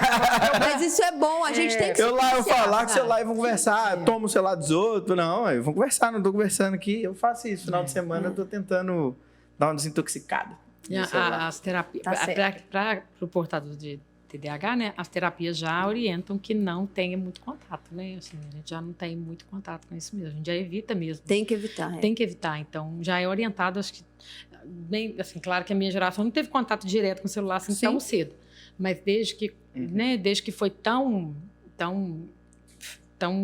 próximo o contato, né, tão intenso, então as orientações são sempre nesse sentido, são mais generalizadas, né? Então evite o contato ao máximo Para que puder. começar, né? Assim, começar um tratamento, evitar Isso, um pouco. né? Então, assim, como eu não tive contato muito cedo, eu consigo evitar com muita tranquilidade. Mas eu Sim. imagino as crianças que só estão tem tendo, contato só com tem isso. contato com isso. Mas, assim, aí eu já... Mas, assim, né, durante o processo durante o tratamento mesmo, né? A gente já é o tempo todo orientado a não ter muito contato. Então, qualquer coisa a gente já evita mesmo a ter, então... Aí hoje essa questão de redes sociais, para quem... É. Para nós adultos que trabalhamos com ela e tem que estar ali o tempo Isso. todo, é difícil, né? Justamente. Eu preciso comprar isso, porque eu não posso ter contato. É. Então, eu preciso ter alguém que faça o contato por mim, porque eu não posso ter, né? Eu consigo ter indiretamente. Diretamente é perigoso, né? E, Porque assim, senão a e gente tem- se perde. Sim. Eu me perco com muita facilidade. Sim. Muita. Esse final de semana mesmo, por exemplo, eu tava super exausta, cansada. Tinha ido a Juiz de Fora e voltado. Eu sentei no sofá e fiz o quê? Fiquei por horas no celular. Aí eu falei, meu Deus, eu acho que eu exagerei. Que dose. E a gente sempre sabe que fez errado. E aí você, né? Então vamos começar daqui pra lá. E aí você vai tentando tirar e tal, mas... A vantagem... Ele te né, pega muito fácil a o celular. vantagem das terapias, né, igual no caso da terapia ocupacional, todas as Sim. outras, né? Eu acho que é muito importante, porque ajuda muita gente. Então, assim, você já sabe que o celular não é seu amiguinho o tempo todo. Então, você só precisa usar ele de forma inteligente, né? Só para aquilo que você vai precisar produzir alguma coisa. De caso contrário, você não Não usa. pode usar, né? Então, É o típico Não criar usa. estratégia para quem tem TDAH. Isso, Quem tem TDAH precisa criar estratégia Tem que para ter estratégia. sobreviver no mundo moderno. justamente. De rotina e estratégia. Eu comecei a fazer isso, né? Não fui diagnosticado TDAH. Eu comprei uma agenda física. Exato. Ali. Justamente. Comprei uma agenda física. Se eu fizer uma agenda no celular, quando eu abrir o celular vai ter uma notificação, aí eu vou olhar a notificação e depois eu falo assim, o que eu ia fazer na agenda? Justamente. Aham. Aí eu comprei uma física, aí eu ando com ela na mochila. Aí, tipo assim, às vezes eu tô em casa, eu lembro de alguma coisa, vou lá na agenda e escrevo nela. Aí eu comecei a fazer. E agora eu comecei a fazer um planejamento de estudo. Tô fazendo uma especialização em contabilidade tributária. E aí é um troço meio de... Tem que ficar meio maluco pra fazer aquilo, porque a legislação tributária do Brasil é complicado. Posso imaginar. Aí Imagina. eu comecei a montar uma estratégia para eu poder estudar isso. Aí o que eu faço? Eu estudo lá, tipo assim, meia hora. Aí aquilo começa a me dar uma cansada. Aí eu vou, levanto, dou uma voltinha no quintal, aí brinco com o cachorro. Ele faz bebo água. estratégia sem Ele faz saber o pausa nome, né? sensorial. Isso, ele faz até sem saber o nome. Eu nem sabia que Você tinha, tá eu fazendo comecei a inventar isso na minha cabeça, do não foi TCC, ninguém. da terapia Sim. cognitivo-comportamental, que é desenvolver estratégias que não gerem tanto confronto e já faz a capacidade de estudo, que é 25 para 5. 25 para 5, que é Teve uma um dia que técnica de estudo. a já. Bruna saiu, aí Começa eu no Pomodoro. tava estudando, aí aquilo começou coisas, eu peguei as cachorros, fui lá na rua, aí ela chegou, e meu celular tava lá, o computador ligado, a mesa prontinha lá pra estudar, e o meu celular, quando eu vou estudar também, fica longe, né? Porque senão eu... Se não pega Não, toda eu hora. pego nele, aí vou lá, a mãe tá pertinho, assim, a mão vem, aí eu deixo longe. Aí tá, aí ela tá me caçando dentro de casa, tá me caçando, aí eu cheguei. Ela falou, onde você tava, menino? Eu falei, eu tava estudando, dei uma parada, fui lá na rua com os cachorros, dar uma voltinha no quarteirão. Ah, tá bom. Eu vou. Aí eu comecei a, tipo assim, tem dias que, pra continuar com o ato de não parar de estudar, aí tem dias que eu pego outra coisa pra fazer. Eu falo, não, hoje contabilidade tributária não vai funcionar, não. Aí eu vou, pego lá um assunto de, tipo... Mas tem que ser bem nada a ver com o que eu tô estudando. Eu pego um lá de edição de vídeo. Ah, vamos aprender edição de vídeo. Aí começa a assistir, porque... São técnicas, na verdade... que eu nem sabia. Técnicas comportamentais. Eu inventei elas pra mim. Com nome científico e testados e comprovados, né? Então, você está fazendo sem saber o nome, mas está te protegendo. E qual que é o nome agora? Foi pelo menos saber. Né? Uma terapia cognitivo comportamental. E a gente também fala de pausa sensorial na minha área. Você faz uma pausa... E aí você faz uma pausa para você respirar, organizar os seus sentidos e aí você voltar e dar conta daquilo ali. Então, assim, o TDAH é bem isso. Você cria estratégia para sobreviver. Então, por exemplo... literalmente, se a pessoa normal mata um leão por dia, o TDAH são 5. Isso. Não, são vários leões. São vários. E eles estão em lugares diferentes. Às vezes você esquece um. Quando você não perde o leão. Isso. Deixa eu te falar o que é pior. E quando você esquece de matar o leão, tá aquele monte de jaula e você se distraiu com a zebra, você tá na savana do mesmo jeito. David fala assim, matar o leão, volta, gente, volta. Mas o mais legal é que, assim, quando a gente é adulto, a gente consegue criar as nossas próprias estratégias, porque você percebe que você não tá dando conta daquilo ali. Então, eu falo que a criança com TDAH, principalmente a que tem dificuldade de atenção, como é a minha, ela estuda o triplo do menino que não tem TDAH. Então, eu te falo por mim, por exemplo. Eu pego um livro para ler. Eu leio um livro super rápido. O Dani fica impressionado com a minha rapidez para ler o livro. Mas eu tenho que ler ele 3 vezes. Pra lembrar. Pra mim dar conta de tudo aquilo que eu li. Então, assim, a criança com TDAH, ela vai ter que ler a mesma matéria. Às vezes o menino... Eu ficava impressionada, porque os meninos da minha sala, eles davam conta de assistir aula e fazer prova. Eu tinha que assistir aula, fazer aula particular e ainda estudar em casa e eu tirava nota ruim. Então, assim, a gente trabalha muito mais do que os outros, entendeu? Se for uma área que não é da sua competência. Se não for o que você gosta. Não é isso. Porque se for algo que você desenvolve hiperfoco, aí já era. Aí já era, você vai ser o melhor. Aí vira um gênio. Aí você vai ser o melhor. Gênio naquele. Ou você... porque eu tava te falando até antes ali. Sim. Ou é visto como uma criança... Ela tem um probleminha, ela é atrasadinha, ou é uma criança genial, é uma criança fabulosa. Aí, quando a gente identifica, por exemplo, igual no caso, quando eu fui ler sobre, no caso da Tata Werneck, né? Ela fazia 2 graduações ao mesmo tempo. Uma que era necessária para a formação dela, questões sociais, e a outra que era aquilo que ela gostava. Que é aquilo que ela se identificava, né? Mas ela teve que fazer as 2. Mas quando ela explica como ela fazia uma e como ela fazia a outra, é desgastante demais. Então, numa roleta russa, ela conseguiu dar a sorte de, naquela área que ela tem o hiperfoco, se desenvolver. Então, o talento é brilhante, aí é sensacional o TDAH. Mas é criando estratégias. Não é todo mundo. Você precisa criar estratégia, entendeu? Então, por exemplo, uma estratégia que eu sempre criei também, depois de adulta, né? Eu sempre trabalhei em São Geraldo, Rio Branco e Ubar. Sempre. Desde que eu me entendo por profissional. Então, se eu sair de casa com um alerta muito baixo, o que é um alerta muito baixo? Quando eu tô muito, assim, sonolenta, tô na caixa do nada, isso é alerta baixo. Todas as vezes que eu saí de casa sem tomar café ou não mastigasse alguma coisa, era batata que eu ia pro lugar errado. Eu cansei de ter que trabalhar em Rio Branco e passar direto. E quando eu tô lá naquele posto, sabe que você passa ali, a Pif-Paf, tem um posto? Eu chegava lá e falo... Gente, mas hoje não é pra mim ir pra Ubar. Aí eu viro ali naquele posto e volto, porque era dia de ir pra Rio Branco. Ou então, pra voltar totalmente desatenta no trânsito, eu falo, eu tô muito desatenta. Aí eu preciso pegar uma bala e mastigar. E aí o meu cérebro volta a ativar e eu volto a prestar atenção. Porque senão, esbarra carro. Né? Nem te compro. Liga pro pai, pro irmão pra ir lá. Bate no outro carro. Aí você desenvolve estratégia. E aí, como, por estratégia. exemplo, não dirigir no centro da cidade. E não dirigir de alerta baixo. E aí tem algumas coisas que a gente faz que fica, por exemplo, eu usei muitos anos o elástico, né? O elástico no pulso. e puxar o elástico, né?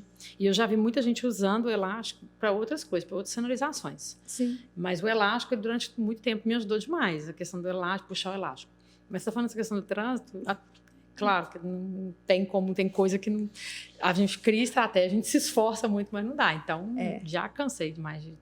Né? Chega lá perto de Coimbra para voltar para casa. Passa. Nossa, menina, trabalhei em Sebastião do Vargem Alegre anos e chegar quase no Miraí para voltar depois. Nossa. E aí vem o outro problema, que é a questão de pontualidade, que a gente não consegue nunca, porque a gente... mas você não chega na hora. Sem vergonha. Não, a gente também não sai na hora. A gente não chega na hora. E a gente também... e a gente não sai na hora. E não é área do nosso interesse, porque do nosso interesse a gente também não cumpre. Então, na minha missa de formatura, eu cheguei 30 minutos depois, todo mundo já estava lá, né? Entrou correndo sozinha. Todo mundo estava lá, mas eu não cheguei. Então, assim, existem estratégias que a gente é orientado a fazer. Então, por exemplo, eu trabalho, então meu ponto é às 7, mas eu acordo 4h30 da manhã, mas o ponto não acontece às 7. Porque não... Aí você fala assim, mas como? Não consigo. Eu não consigo desenhar como que o ponto não acontece. E se eu chegar às 7 horas, eu não bato o ponto. Entendeu? Se eu esqueço de ir lá e bater o ponto. Então, eu cheguei às 7 horas, mas aquela alegria, já aconteceu isso comigo. Eu estava tão feliz, mas tão feliz. Falei, nossa, hoje eu cheguei, nem acredito. Cheguei na hora, gente. Ai, não acredito, vamos lá fazer tudo direitinho. E aí você vai lá. E cadê o ponto? Que não bateu o ponto. Então, é frustrante, não, é complicado. Esse é o tipo de TDAH com as 3 comorbidades: desatenta, interativa e impulsiva. Entendeu? Esse é o combo. Então. E a impulsividade do TDAH está na questão da alimentação também, né? Esse é o combo completo. Porque você gera o incentivo. E aí o que acontece? A alimentação, eu falo que a comida é mais grave do que o álcool e droga. Porque o álcool e droga, você fala assim, não vou usar álcool e droga. Pronto, acabou. Você não pode usar álcool e droga. E é 0. E como é que você faz com a comida? Não posso usar comida. Vai morrer, ué. Então é difícil, porque a impulsividade do TDAH, ela gera essa compulsão. Eu conheço muita gente com TDAH com compulsão alimentar. Sim. E aí, o que você faz? Zera a comida, tira a comida. Não pode. A pessoa tem que ressignificar a alimentação. Aí começa outro comprometimento. Outra luta. Aí começa. Ela tem TDAH, mas desenvolveu a compulsão alimentar. Olha que... Aí, depois, ela desenvolve a obesidade, ou diabetes, ou hipertensão arterial. E aí, se não tomar cuidado, a lista fica... Fica grandona. Verdade. Não, que bom que eu desenvolvi técnicas sem saber que eram técnicas, olha só. Roleta russa. Tô orgulhoso de mim mesmo. Essa da agenda tem um tempo já, porque antes eu usava no celular. Aí eu comecei a esquecer as coisas. E sempre orienta. Não, e o melhor de tudo é que quando eu colocava a agenda, ela notificava, eu olhava pra ela e não fazia. Fala, deixa aqui. E aí orienta a gente a usar. Interessante, né? Aí você usava agenda virtual e quase que obriga a gente a usar. Isso não existe mais o papel. Não, é só agenda. Mas também não cumpria a agenda que estava lá no celular. Agora de papel me ajuda muito. Eu ando com ela sempre na mochila, levo ela para casa, volto. Às vezes eu tô fazendo alguma coisa, eu lembro, opa, aí eu vou lá e já deixo ela aberta em algum lugar com a caneta em cima. Porque se eu tiver que procurar caneta, eu acho outra coisa dentro de casa. Ô, gente, aí eu esqueço isso que eu vou fazer. Pré-histórico, né? A pessoa escreve... Anota dentro da pré-história. Você na pensa pedra, que tudo tem que ser registrado.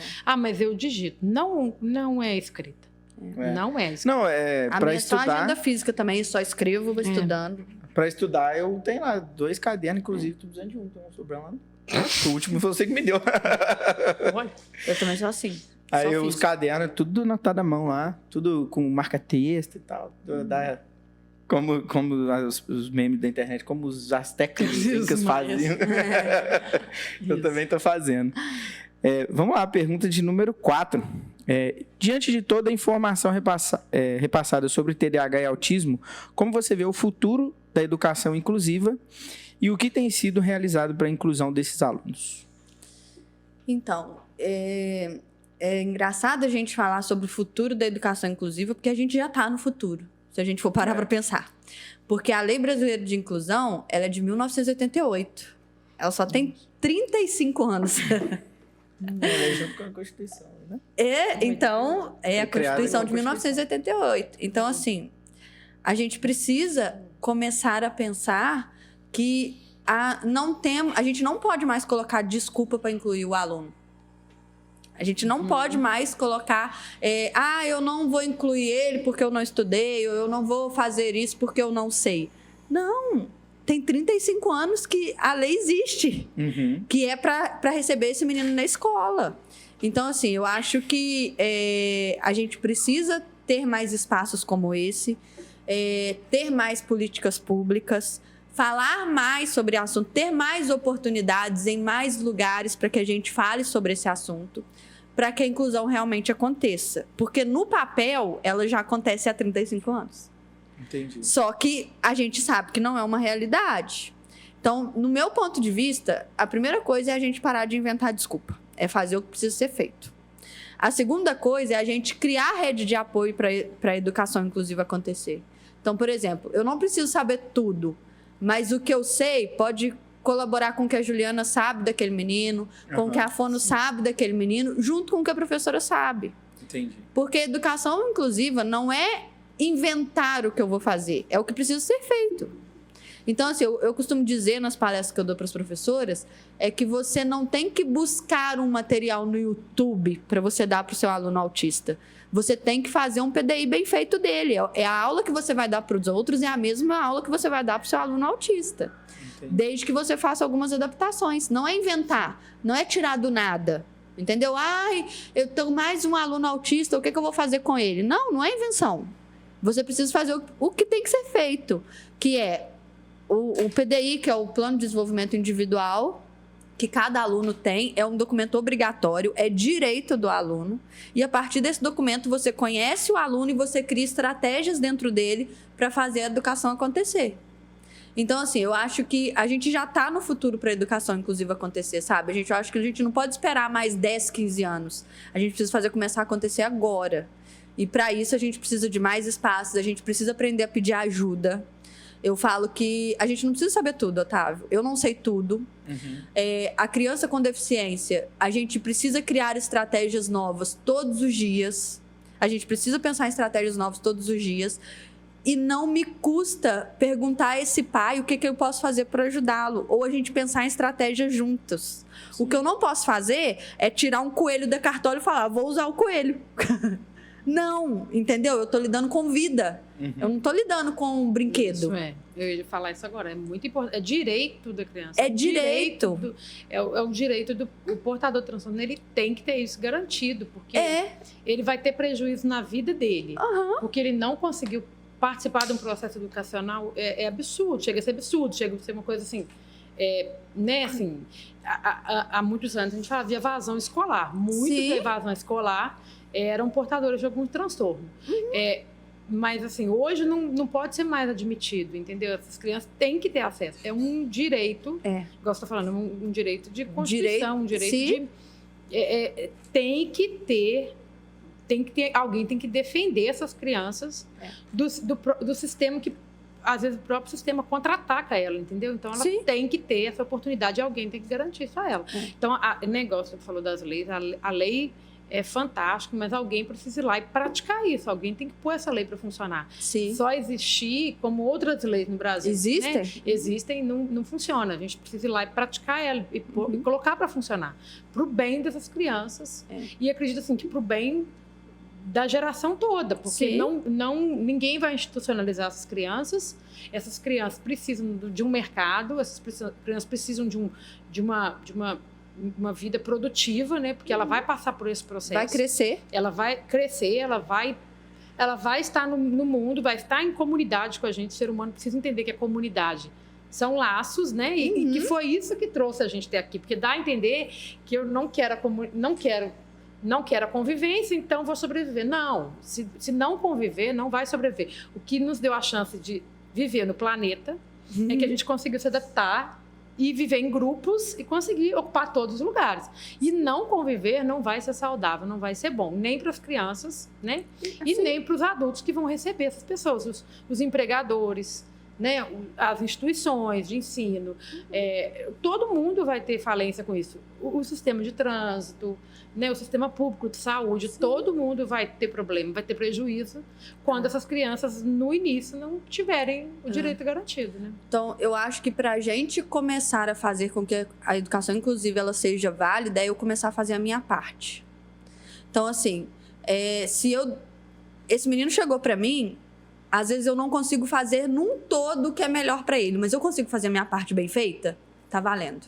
Uhum. O problema é que eu vejo que ninguém faz a parte dele. Então, assim, eu não vou incluir esse menino, sabe? Porque o Otávio não faz a parte dele, nem a Juliana. O escritório do Otávio não faz o que precisa ser feito, então eu não vou fazer o que eu tenho que fazer por esse menino. Não, o que eu tenho que fazer por esse menino? O que eu tenho que fazer, eu vou fazer bem feito. E aí, automaticamente, eu vou mostrando para as pessoas que é possível fazer e que precisa ser feito, porque é lei. Uhum. Só que aí, ninguém faz nada. Porque eu não quero me comprometer, porque eu não quero sair da minha zona de conforto e fica aí só empurrando com a barriga, né? Então, eu acho que a gente precisa começar a fazer o nosso muito bem feito. Existem muitas pessoas que fazem com muita qualidade, que fazem um trabalho muito bom, mas também existe uma grande maioria das pessoas que não querem sair da zona de conforto. E nós somos pessoas, nós não somos robôs. Uhum. Então, para você lidar com o outro, você precisa entender como o outro funciona, para você conseguir ajudá-lo. Se você não souber, não adianta, eu tenho 3 alunos autistas na minha sala, os 3 vão ser diferentes. Não é receita de bolo, não é os 3 que aprendem do mesmo jeito. Eu e Juliano temos TDAH, somos completamente diferentes. A minha é só um déficit de atenção, ela tem os 3, eu não chego atrasada, ela chega atrasada, entendeu? Então, assim, e é o mesmo diagnóstico. Então, pensa nós duas numa sala de aula com uma professora que vai falar, eu tenho 2 TDAH, mas 2 TDAH completamente diferentes. E que bom que somos seres diferentes que participam de forma... pensa todo mundo igual, que chatice que ia ser, né? Verdade. Então, a gente tem que começar a pensar isso para que a educação inclusiva comece a realmente acontecer. Faz sentido. Realmente, você falou em 2 pessoas diferentes, e tem um corte do podcast, né, do Viegas, que ele fala assim, que se a coisa estiver muito entediada, você pode fazer 2 coisas. Você pode colocar uma música legal ou arrumar uma treta. Se for todo mundo igual, não vai ter uma treta, não vai ficar legal, não vai ser bom. Exatamente isso. Pensa, velho, se o ambiente com todo mundo igual lá, todo mundo chegar na escola, por exemplo, sentar, fazer tudo que tem que ser feito, não tiver ninguém puxando seu cabelo, ninguém roubar sua borracha, sua caneta, não vai ter graça nenhuma. Ia ser um mundo super chato. Olha. Vamos continuar. Eu não posso abrir mais abas. Eu não posso abrir mais abas. Aí já que você falou, acho que essa pergunta já respondeu a próxima aqui, que é falar sobre a importância na formação dos professores, na sensibilização da comunicação escolar, né, com esses alunos. Acho que a gente até respondeu, né? A gente respondeu e eu acho que é o que a gente estava falando, não sei se, né, antes da gente começar, é as pessoas se formarem e praticarem o que estão formando. Que eu acho que é o mais importante. Não é eu fazer uma graduação por fazer ou mais um diploma para ter na minha pasta. É uma coisa que eu preciso pôr em prática. Porque tudo que eu estudei na vida, a prática foi bem diferente. Então, assim, se eu tivesse... Na teoria, a prática é outra. Exato. Na teoria, a prática totalmente é outra. Se eu tivesse saído da faculdade e não tivesse me especializado, provavelmente eu seria uma profissional mediana. Porque eu sei o que eu sei hoje, porque eu estudei muito. Em cima do que eu estudei muito, eu pratiquei muito. Então, assim, se hoje existe uma base e um hiperfoco em educação inclusiva, claro, é o meu hiperfoco, mas é porque eu trabalhei muito em cima disso. Uhum. Então, assim, são 13 anos, né, fazendo isso, trabalhando para que isso aconteça. Não é de hoje para amanhã. Mas eu acho que precisa os professores se especializarem, sim. Conheço muitos que têm educação inclusiva, mas precisa praticar. Porque pasta de certificado por pasta de certificado, eu tenho um monte lá. A prática. Mas aqui eu não pratiquei, não me serviu pra nada. Então, por exemplo, eu tenho um curso de Libras que ele foi de 300 horas. Você tem noção o que é isso? Um curso de Libras de 300 horas? Pós 360. Foi anos. Foi anos. Eu fiz na faculdade. E sabe o que eu lembro de Libras? Meu nome. E o meu sinal que um surdo me deu. Eu não lembro mais nada de Libras. E eu aprendi tudo de Libras, mas eu não pratiquei. Não praticou. Aí você vê, tem um amigo meu que ele é surdo, né? E eu converso com ele e entendo tudo. Minha mãe assim, o Gustavo, né? Minha mãe fala assim, você entende? Entendi. Entendo tudo que ele fala, tudo que ele quer comunicar comigo, eu consigo entender. Ele é o único. Mas existiu aí a boa vontade. Existiu uma boa vontade, porque você conhece. É o básico do básico, né? Vamos voltar pro básico. Eu, por exemplo, tive contato com professores que não sabiam o nome daquilo, né? Elas, na minha época, não tinha esse nome. Então, elas não sabiam, mas elas tiveram a sensibilidade de chamar meu pai e avisar que havia um probleminha. Sim. Né? Então, com 7 anos, olha, ela tem um probleminha. Eu não sei o nome, mas ela tá destoando. E não porque eu atrapalhava outra pessoa, porque eu não atrapalhava os outros alunos. Sim. Às vezes, claro que tem TDAH que pode atrapalhar o desenvolvimento da sala no todo, mas eu não atrapalhava, não era o tipo de criança que atrapalhava. Mas ela se sensibilizou em quê? Pode ter problema para ela. Ela pode ter alguma coisa que vai afetar ela, né? Sim. Somente, porque eu não atrapalhava outras crianças. Eu nunca baguncei a sala de ninguém, Teve nunca boa fiz isso. vontade. Então ela teve isso, ela teve a boa vontade, ela teve a capacidade básica do professor, né? Que eu acredito, ou da rede de apoio, ou das instituições, que é tentar colaborar com aquela pessoa que tá por um período grande de horas, porque a gente fica muito tempo na escola, né? Vamos parar pra pensar que é tempo pra caramba. Tem algo de errado ali, vou comunicar. Ela não tinha nome, ela não sabia, né? Mas ela chamou meu pai para falar que essa menina tem um probleminha. Ou seja, eu não estava incomodando a sala, eu não ia gerar nada para ela, né? Eu ia ser mais uma, e no outro ano eu não estaria com ela, estaria com outra professora, porque eu nunca tive atraso escolar. Na verdade, eu pulei salas. Sim. E mas ela se sensibilizou em que algo não está fluindo corretamente. Eu poderia ter ido para as avaliações que eu fui voltado e numa boa. Tanto que quando eu voltei, eu não fui mais aluna dela. Não, ela tem que mudar de sala, né? Que antigamente é isso, né? Muda de sala, porque ou sabe muito ou sabe nada. Ou é um gênio ou não consegue assimilar nada. Então, muda ela de sala. Então, quando eu voltei, eu não fui mais para a sala dela. Eu fui para outra sala, porque eu tinha que pular a turma. Mas ela, né? A parte dela, ela fez. Ela teve boa vontade, eu acho que é isso. Eu acho que é o que eu sempre falo quando eu dou palestra. É você olhar para o outro como se fosse o seu filho. O que você faria pelo seu filho? Se você identificasse que ele está tendo alguma dificuldade. Você pode não saber o que o seu filho tem, mas você vai procurar ajuda.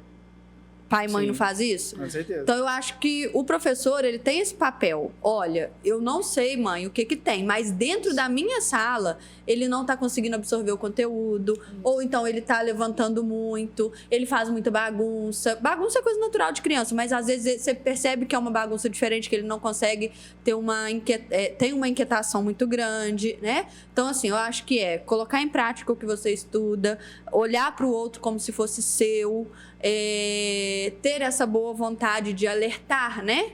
O pai, a mãe, saber criar essa rede de apoio. E outra, aprender a escutar.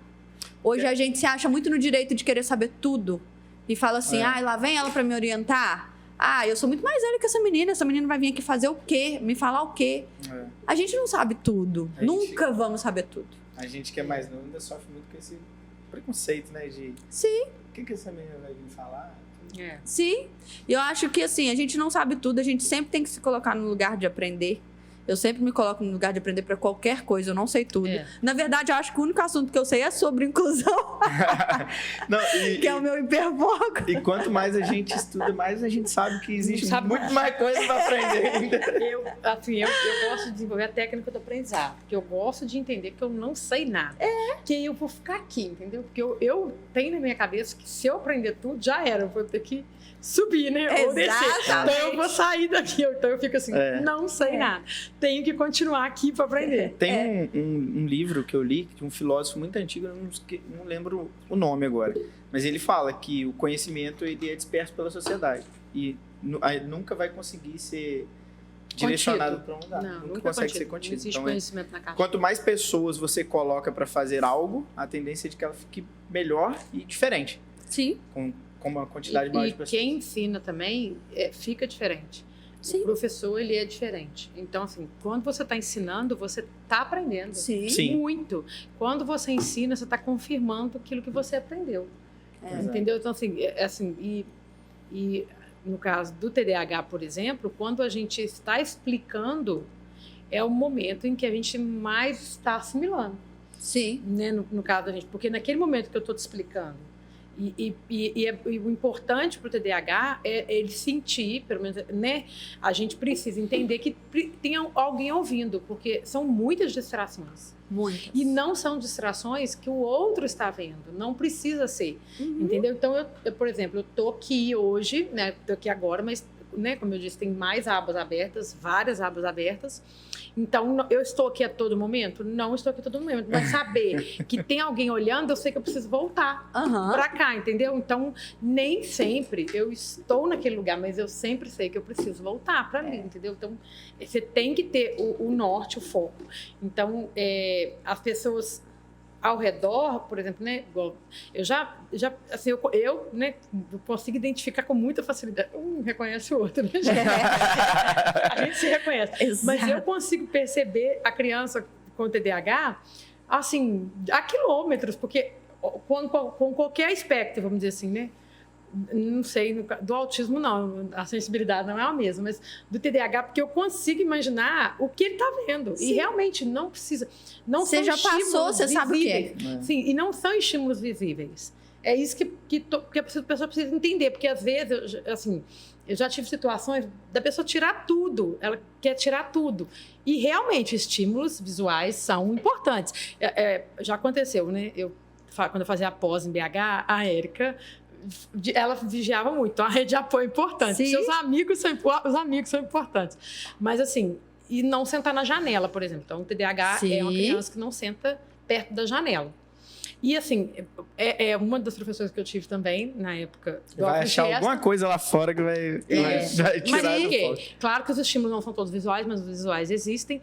E no AbroGesto, por exemplo, existia era janela, aí tinha uma estante de concreto, né? Não sei se vocês gostam, uma estante de concreto. Aí o que acontece? Uma das professoras que eu tive, sem saber do bem que ela estava fazendo, ela me tirou da janela e me colocou nessa estante de concreto. Eu ficava ao lado da estante de concreto. Porque realmente, dar aula com uma pessoa com TDAH perto da janela é insuportável, né? Você deve ficar assim, eu tô de palhaço aqui na frente, essa pessoa não tá me olhando. Mas não são só estímulos visuais, mas a Érica, eu estava na pós e aí eu sentei na janela, esqueci da técnica, da estratégia. Então, cheguei cansado, sentei. E aí, pronto, o céu de Belo Horizonte ficou magnífico naquele momento. E já era.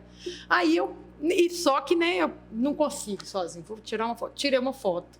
Paf, mandei. Coloquei no status do WhatsApp. Não deu 2 minutos, a Érica ligou, sai da sala. O que foi? Ela... Sai da janela, o que você está fazendo na janela? Eu falei, ai meu Deus, e agora? Ela falou, sai da janela, vai pro outro canto da sala e vai assistir aula. Eu falei, obrigada.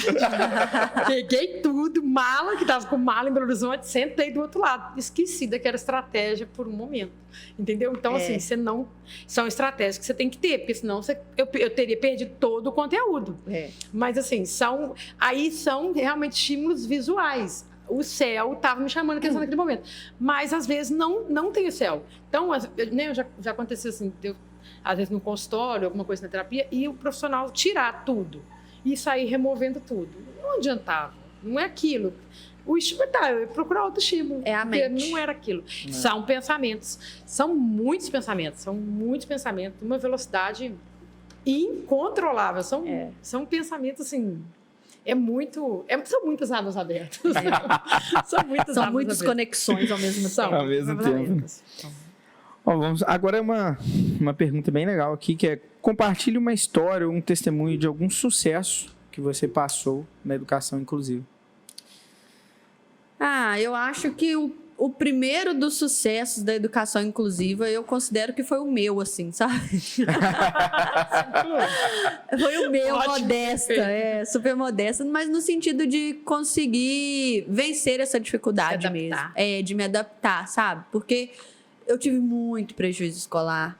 E, do contrário que algumas pessoas pensam, eu não culpo os meus professores, eu amo cada um deles, aproveitar essa oportunidade, porque eles não tinham esse conhecimento, né? Sim. Eu estudava numa escola que era da minha mãe.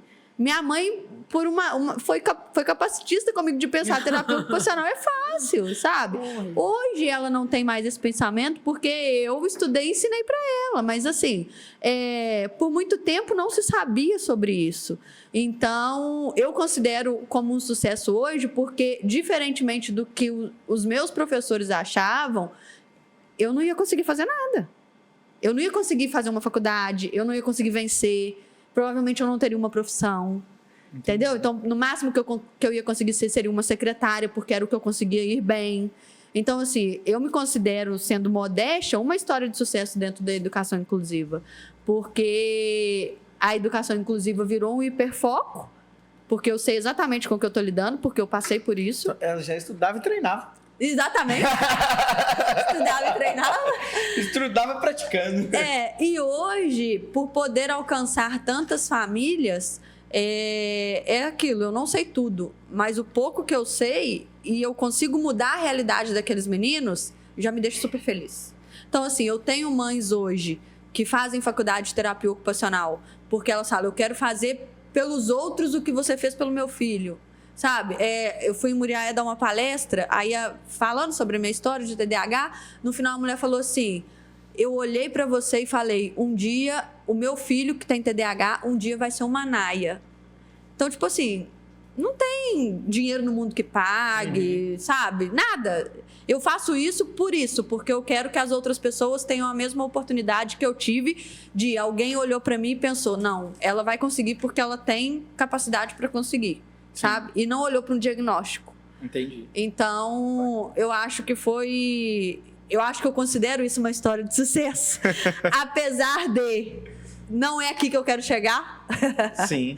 Mas é por aqui que eu vou. Mas é esse caminho que eu vou seguir. Mas eu tenho um caminho aí muito grande, com muitas ideias e ainda não posso contar. Spoiler. Mas, né, não posso dar nenhum spoiler, mas até o final do ano ela chega. Mas eu acho que é isso, sabe? A gente tem dificuldades, a gente vai por um caminho às vezes muito difícil, mas quando a gente acha o caminho, a gente tem que ir seguindo mesmo com as dificuldades. Sim. Porque você vai alcançando devagar. Marcalmo nunca fez bom marinheiro, né? Marcalmo não faz bom marinheiro. Exatamente. Tudo bem, que não precisa ser um tsunami. O que a gente enfrenta é isso, né? Não precisa ser um tsunami, né? Mas não precisa também ser uma lagoinha, né? Vamos nadar. Faz sentido. E é aquilo, né? E literalmente você aprendeu e foi praticando com você mesmo. Sim. E aí é uma forma muito importante, uma forma muito interessante de praticar aquilo que você aprendeu. Eu acho que uma vida inteira teve prática e aí depois eu só estudei, né? Ao contrário. Eu vou pra prática e depois eu aprendo como funciona. Quando eu me conheci, né? Eu tive a noção do que era o TDAH e eu me conheci de verdade, eu falei, pronto, agora eu sei tudo que o menino sente, é isso aí, tem um nome pro que eu sentia. Sim. Primeiro eu pulo na piscina, depois eu aprendo a nadar. Comigo foi mais ou menos isso. Eu fiz isso com a minha cunhada. Eu pulei e depois eu aprendi. Eu fiz isso com a minha cunhada. Coitada. Coitado. Ó, acho que a gente já tá caminhando pro final, né? Já estamos aqui há um bom tempo. Porque a gente fala, né? Deu pra perceber exatamente que é que tá sal. Eu consegui identificar. Eu tô vendo que você sentou aqui, aí põe a mão, aí levanta e baixa a cabeça. Eu consegui identificar agora. Porque a gente não precisa. A gente Tá não usa explicada relógio. a minha agitação A gente não usa relógio, psicomotora. porque não adianta. Ele não é o marcador do tempo pra gente. É só pra saber quanto tempo você tá atrasado, né? Pra saber o nível do prejuízo. São 8h30? Tô meia hora atrasado. Aí, inclusive, a gente começa a contar o atraso depois que der o horário de atraso, tá? Só para constar. Eu não estou atrasada enquanto não der o horário. 8h01 eu tô atrasado. Isso, é porque assim, né, vamos dizer assim, né, a pessoa, a gente não fala normal, né? Neurotípica, né? É o correto. Não é isso? É, típica. A pessoa típica, né? Ela sabe assim, eu preciso tomar banho, eu preciso fazer isso, então eu vou me atrasar. Sim. Se a gente parar para pensar no básico, é isso que a gente não consegue fazer. Porque você pensa assim, deu 7 horas, você tem que pegar no trabalho. Então, às vezes, você consegue acordar 6h30 e chegar no trabalho 7 horas. Por quê? Você conseguiu computar, né, organizar os seus pensamentos para fazer as coisas em determinados espaços de tempo e chegar às 7. Então, mesmo que eu acorde 4h30 da manhã, como eu faço todos os dias, eu não coloco no espaço-tempo, eu não tenho essa cognição de conseguir encaixar as coisas. Então, eu só estou atrasada às 7 horas. Antes das 7 horas, eu não estou atrasada. Tá super tranquila. Tá tudo bem. Então, assim, deu 10 para 7, eu não tomei banho, não tomei café, eu não tirei o carro da garagem. Mas eu ainda não estou atrasada, eu só estou atrasada às 7 Quando horas. sai Faz sentido. É isso. Não, e outra coisa. na cabeça dela. Sim, não, é claro, só faz sentido pra gente. Foi o que eu tava te falando, porque, né, o TDAH, ele tem distorção, como que fala? Memória de trabalho mesmo, noção de Isso. espaço e tempo. Aí o que acontece? Então, a gente esbarra muito. A gente esbarra demais. Então, a gente esbarra o carro também. Né? Sim. Mas a gente esbarra muito, porque não... Né, na verdade, e eu fui descobrir isso com 26 anos para 27 anos de idade. Já Olha tinha só. esbarrado muitos carros. Demais, eu tinha capotado, olha quantas vezes. Mas é porque, assim, como é que faz diferença aqueles bloquinhos de montar? Porque quando eu, né, tem um teste, eu não sei se existe hoje, mas na época eu já fiz muitos testes, né? Mas tinha um teste que era o encaixe de algumas coisas. E aí, realmente, né, com 27 anos eu pegava um quadrado grandão para colocar naquele buraquinho. E eu tava lá tentando encaixar. Porque, na verdade, eu não tava nem preocupada de passar no teste. Meu pensamento era outro. Na verdade, eu lembro direitinho que o bloco era vermelho. Era a única coisa que eu conseguia pensar. Que bloco vermelho lindo. Se era do mesmo tamanho, não tava preocupada. Eu queria encaixar ali o bloco vermelho. E aquilo era o máximo, entendeu? Então, são episódios, assim. E outra coisa que é interessante, porque eu não acreditava, né, até que acontecesse, mas eu já sabia que a gente tem um déficit de memória, né? Sim. Então, assim, a nossa memória não é tão eficaz quanto das pessoas típicas, digamos assim. Mas até então, a gente consegue suprir essas falhas. Então, eu esquecia, mas E assim, né, acaba que a gente vai desenvolvendo técnicas de espontaneidade, de criatividade, mas chega um determinado momento que não dá para forçar. Então, a memória começa a falhar e aí a gente começa... Na verdade, assim, com 33 anos, eu comecei a ter esse problema até por conta da medicação. Eu chegava no final do dia, eram 2, 3 comprimidos, eu não tinha tomado só um. Eu falava, meu Deus, e agora? Aí, né? Faltaram todos. E aí, eu comecei a entender, gente, mas eu não vou conseguir tomar o remédio. E aí, vem o celular, mas você põe para despertar. Mas a gente põe no soneca. A gente passa o dedo no soneca, que a gente vai uma hora. Passa 3 horas, a soneca já acabou. Entendeu? E não tomou o remédio. O celular quase explodiu de tanto tocar e pronto. E não tomou o remédio. O tempo todo. A noção de espaço-tempo, ela é... complicada. E assim, a gente não sabe que não tem até que esbarre. Entendeu? Então, assim, eu só sei que o carro não cabe quando... Depois que eu esbarrei. Dá um barulho, vai, Quebrou o retrovisor. Algo quebrou, entendeu? Porque só quando acontece alguma coisa fora, porque até então você tá achando que tá cabe. tudo certo. Tá tudo bem, vai dar certo. Vai que vai com jeitinho, vai encaixar ali. Não cabe. E assim, uma outra característica, né, do TDAH, que na verdade, eu tenho até essa dúvida, né? Você pode até falar dela, que eu não sei se o autista tem. A pessoa portadora do autismo, não vou falar se é autista, mas portador do autismo. Mas eu não sei se eles têm a mesma conexão ou desconexão emocional, porque o TDAH, né, a gente sabe que tem, não tem emoções na mesma intensidade. Ou, na verdade, a gente tem as emoções. Sim. É que, como são muitos pensamentos e muito rápidos, acaba que aquelas emoções são curtas. Então, dá a entender que a gente é mais frio.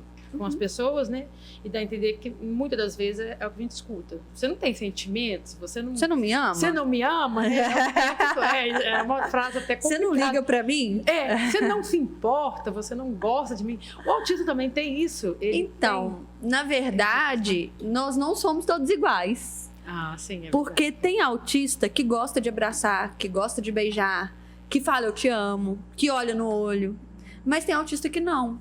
Então, eu acho que vai muito dessa... Se foi tratado, se não foi, como que é essa relação social dele, se é bom ou se não é, se ele tem mais facilidade ou se não tem. De estímulo, né? Eu trabalhei com um médico autista. E assim, nunca houve nenhuma diferenciação. A não ser que eu notava a maneira de andar dele, que era muito diferente, entendeu? Um andarzinho meio que pinguim, assim, sabe? Sim. Aquele andar era assim, mas eu não sabia que existia, né, qualquer relação. Mas assim, o andar dele era muito característico, era assim, diferente para mim. Então, e o local que a gente trabalhava era um corredor muito longo, então o andar ficava muito tempo avaliado. Pra você. Né? Aí eu fiquei, até que um dia ele falou assim, o que tá acontecendo? Eu falei assim, seu andar é muito legal. Aí ele contou, na verdade. Mas ele é filho de 2 médicos psiquiatras e que na época muito cedo, então começaram as estimulações corretas. E ele conseguiu concluir a graduação, a clínica, a residência. Mas, assim, né, é difícil. Mas, assim, ele tinha todas as estratégias bem definidas. Inclusive, uma das coisas que eu aprendi muito com ele foi sobre a questão de rotina. Muito sobre rotina. Como a rotina ajuda, colabora com tudo da gente. Mas é uma sensação, é uma questão do TDAH que a gente tem, que é essa questão dos sentimentos, e eu queria muito saber do autista, se ele, né, não sei, se ele tem essa Então, é aquilo que eu tava falando, eu não tenho essa resposta, e tá tudo bem eu não ter essa resposta, melhor do que eu dar uma resposta que eu não entenda, né? Mas eu acredito que vai muito da relação social que esse autista consegue ter, para ele, né, entregar essa questão de sentimento ou não. Porque eu tenho meninos autistas que conseguem super entregar isso, que já chega abraçando, que já chega talvez dando um beijo, ou eu tenho aquele menino que não quer se relacionar. Como não somos todos iguais, né? Tá perfeito. Exato. Então, assim, dentro daquilo, assim, se tem essa dificuldade, falando sobre cerebral mesmo, igual existe no TDAH, eu não sei te informar sobre o autismo nesse sentido, sabe? O TDAH tem muito essa questão, né? Como, né, de não demonstrar não tá tanto. Então, na verdade, é que são muitos pensamentos. Então, aquela emoção que estava acontecendo ali, acabou, veio outra aba aberta, entendeu? Então, não que não ame, não que não sinta, mas é porque vai voltar naquilo depois, entendeu? Porque agora é outra aba e outra aba e outra aba aberta, entendeu? Aí eu vou e aí, voltar quando naquela. você volta, a pessoa já esqueceu. Não está lá mais, e ela não está lá mais, porque as nossas questões sociais são complicadas, a gente não consegue manter bons convívios por conta dessa questão do outro tá esperando da gente, né? E por questão de impulsividade. Não, aqui eu não quero mais, eu mudo, eu troco. Aqui não tá bom, eu vou para outro emprego, eu não quero trabalhar à noite, eu vou trabalhar de dia. Vou trabalhar de dia. A gente, né? E a nossa impulsividade é normal. Para o outro que não, mas pra gente... E tá tudo bem. A nossa impulsividade é normal, pra gente é normal. Até que o outro diga que não. Exatamente. Até que o outro diga, pare. Já deu. Mas é normal. Mas essa questão de sentimentos pra gente é complicado. E aí, por isso que a gente convive um bem com o outro. Acho que a gente não cobra nada do outro. Nada. Zero cobrança. Bem, não te dou, você não me cobra. Então, nos grupos de apoio tá tudo certo. Então, caminhando para o final, que se deixar a gente vai falar sobre o assunto aqui até amanhã. Até amanhã. Como a Anaia não assistiu os episódios, ela não vai saber a pergunta que eu vou fazer agora. Meu Deus. Você já assistiu, você vai saber. A gente sempre no final eu faço uma pergunta que é totalmente desconectada do nosso assunto, que é: o que significa a vida para você? Qual que é o significado da vida? Então, pega de surpresa, né? Deixa ela é a... A atriz principal, coadjuvante responde depois. Cara, eu acho que a vida é um privilégio. Eu sou muito grata pela minha vida. Eu acho que a gente tem que aproveitar a oportunidade de termos vida para aproveitar tudo mesmo que nos é ofertado, né? Ao mesmo tempo, eu acho que a gente precisa ter mais autorresponsabilidade com a vida. Uhum.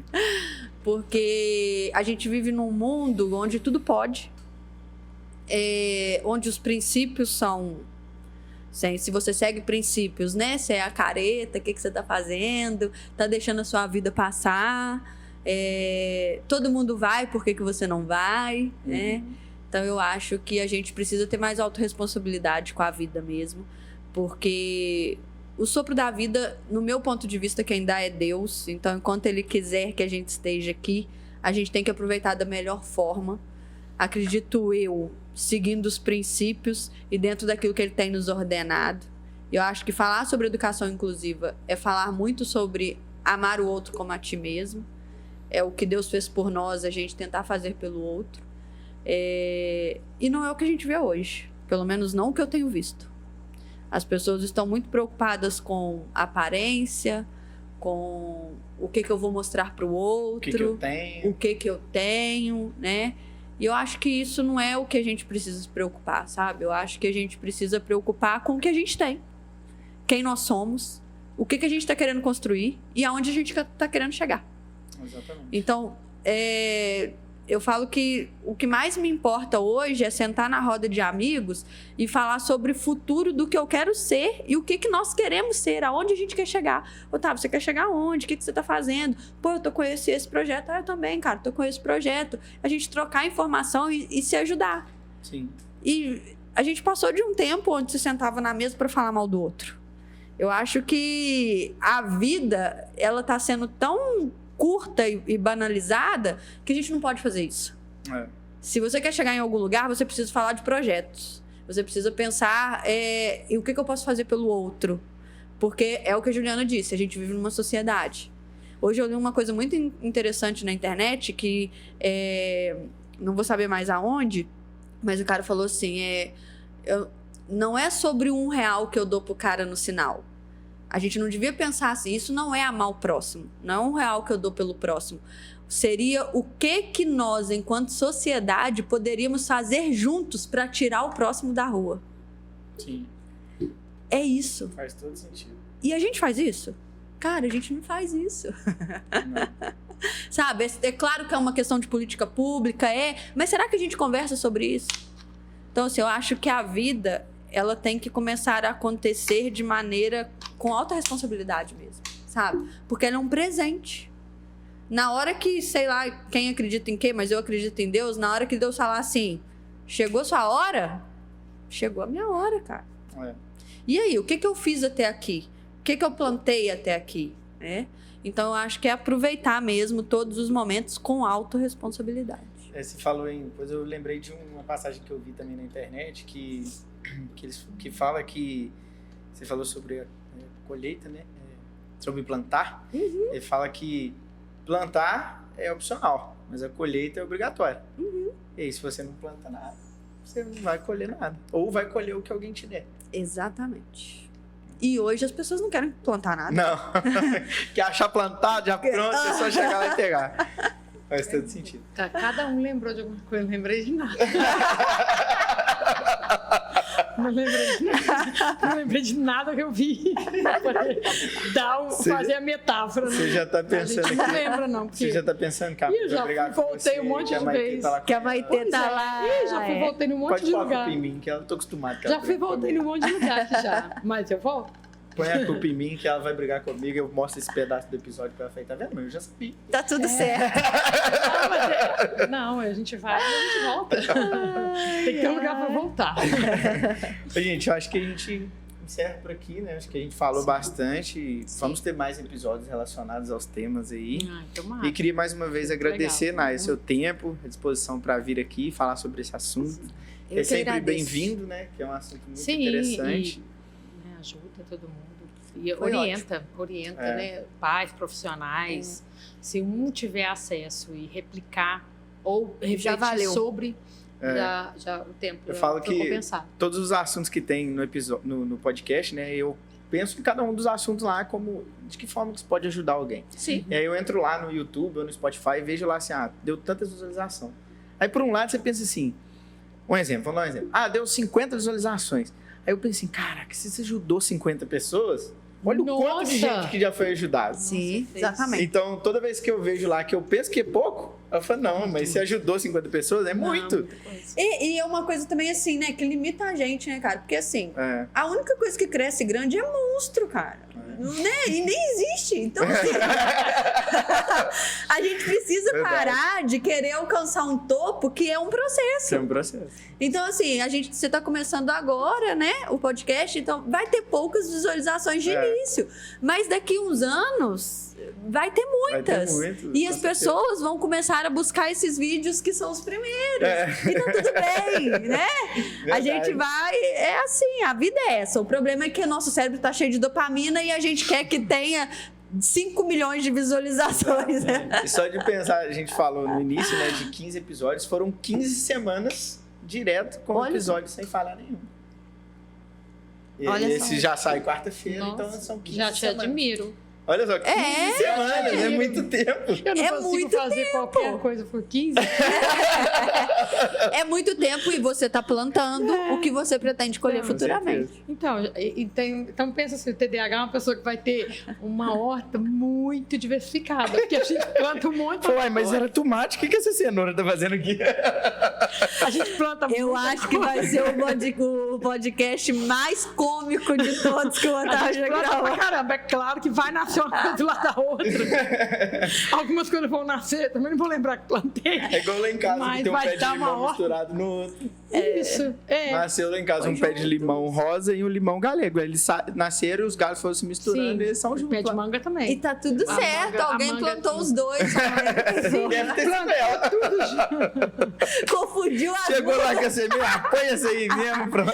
Tava plantando uma coisa. aí Certeza que foi a Juliana. Pensou, passou uma abelha, a gangorra balançou. Pronto. Pegou a outra semente, foi embora. Certeza. Faz sentido. Mas Vai. a gente tá plantando. Nossa, muito obrigado. Eu que Pode agradeço. deixar suas redes sociais para como o pessoal vai conhecer o seu trabalho, como eles podem Sim. fazer contato, saber sobre os seus atendimentos. Pode entrar naiabalbino_t.o. Lá no link da minha bio tem todos os meus contatos. Show de bola. Você Legal. também, irmã, que agora você é participativa nas redes sociais, pode deixar suas redes sociais, seu trabalho. Eu não decoro minha rede social. Eu vou olhar aqui pra você. Eu sou a rede de apoio, eu vou olhar Eu aqui pra não você. decoro rede Que bom social. que você tem uma rede de Sim. apoio. Você quer ler ou eu posso ler? Pode ler. O Instagram da minha irmã, que também tem um link aqui com tudo que você pode ver o que ela faz, é Enf de enfermeira, só que abreviada é ENF, _ Juliana Brandão. E aí pode falar o que você faz. Eu sou enfermeira, isso eu lembro. Eu sou enfermeira, eu sou especialista em tratamento de feridas e laser terapia. E coadjuvante do meu irmão agora. Arrasou, peguei as possibilidades. Arrasou. Não, Tá mas vendo? nessa parte sou boa. O hiperfoco é aí na área de feridas. Isso aí. Show.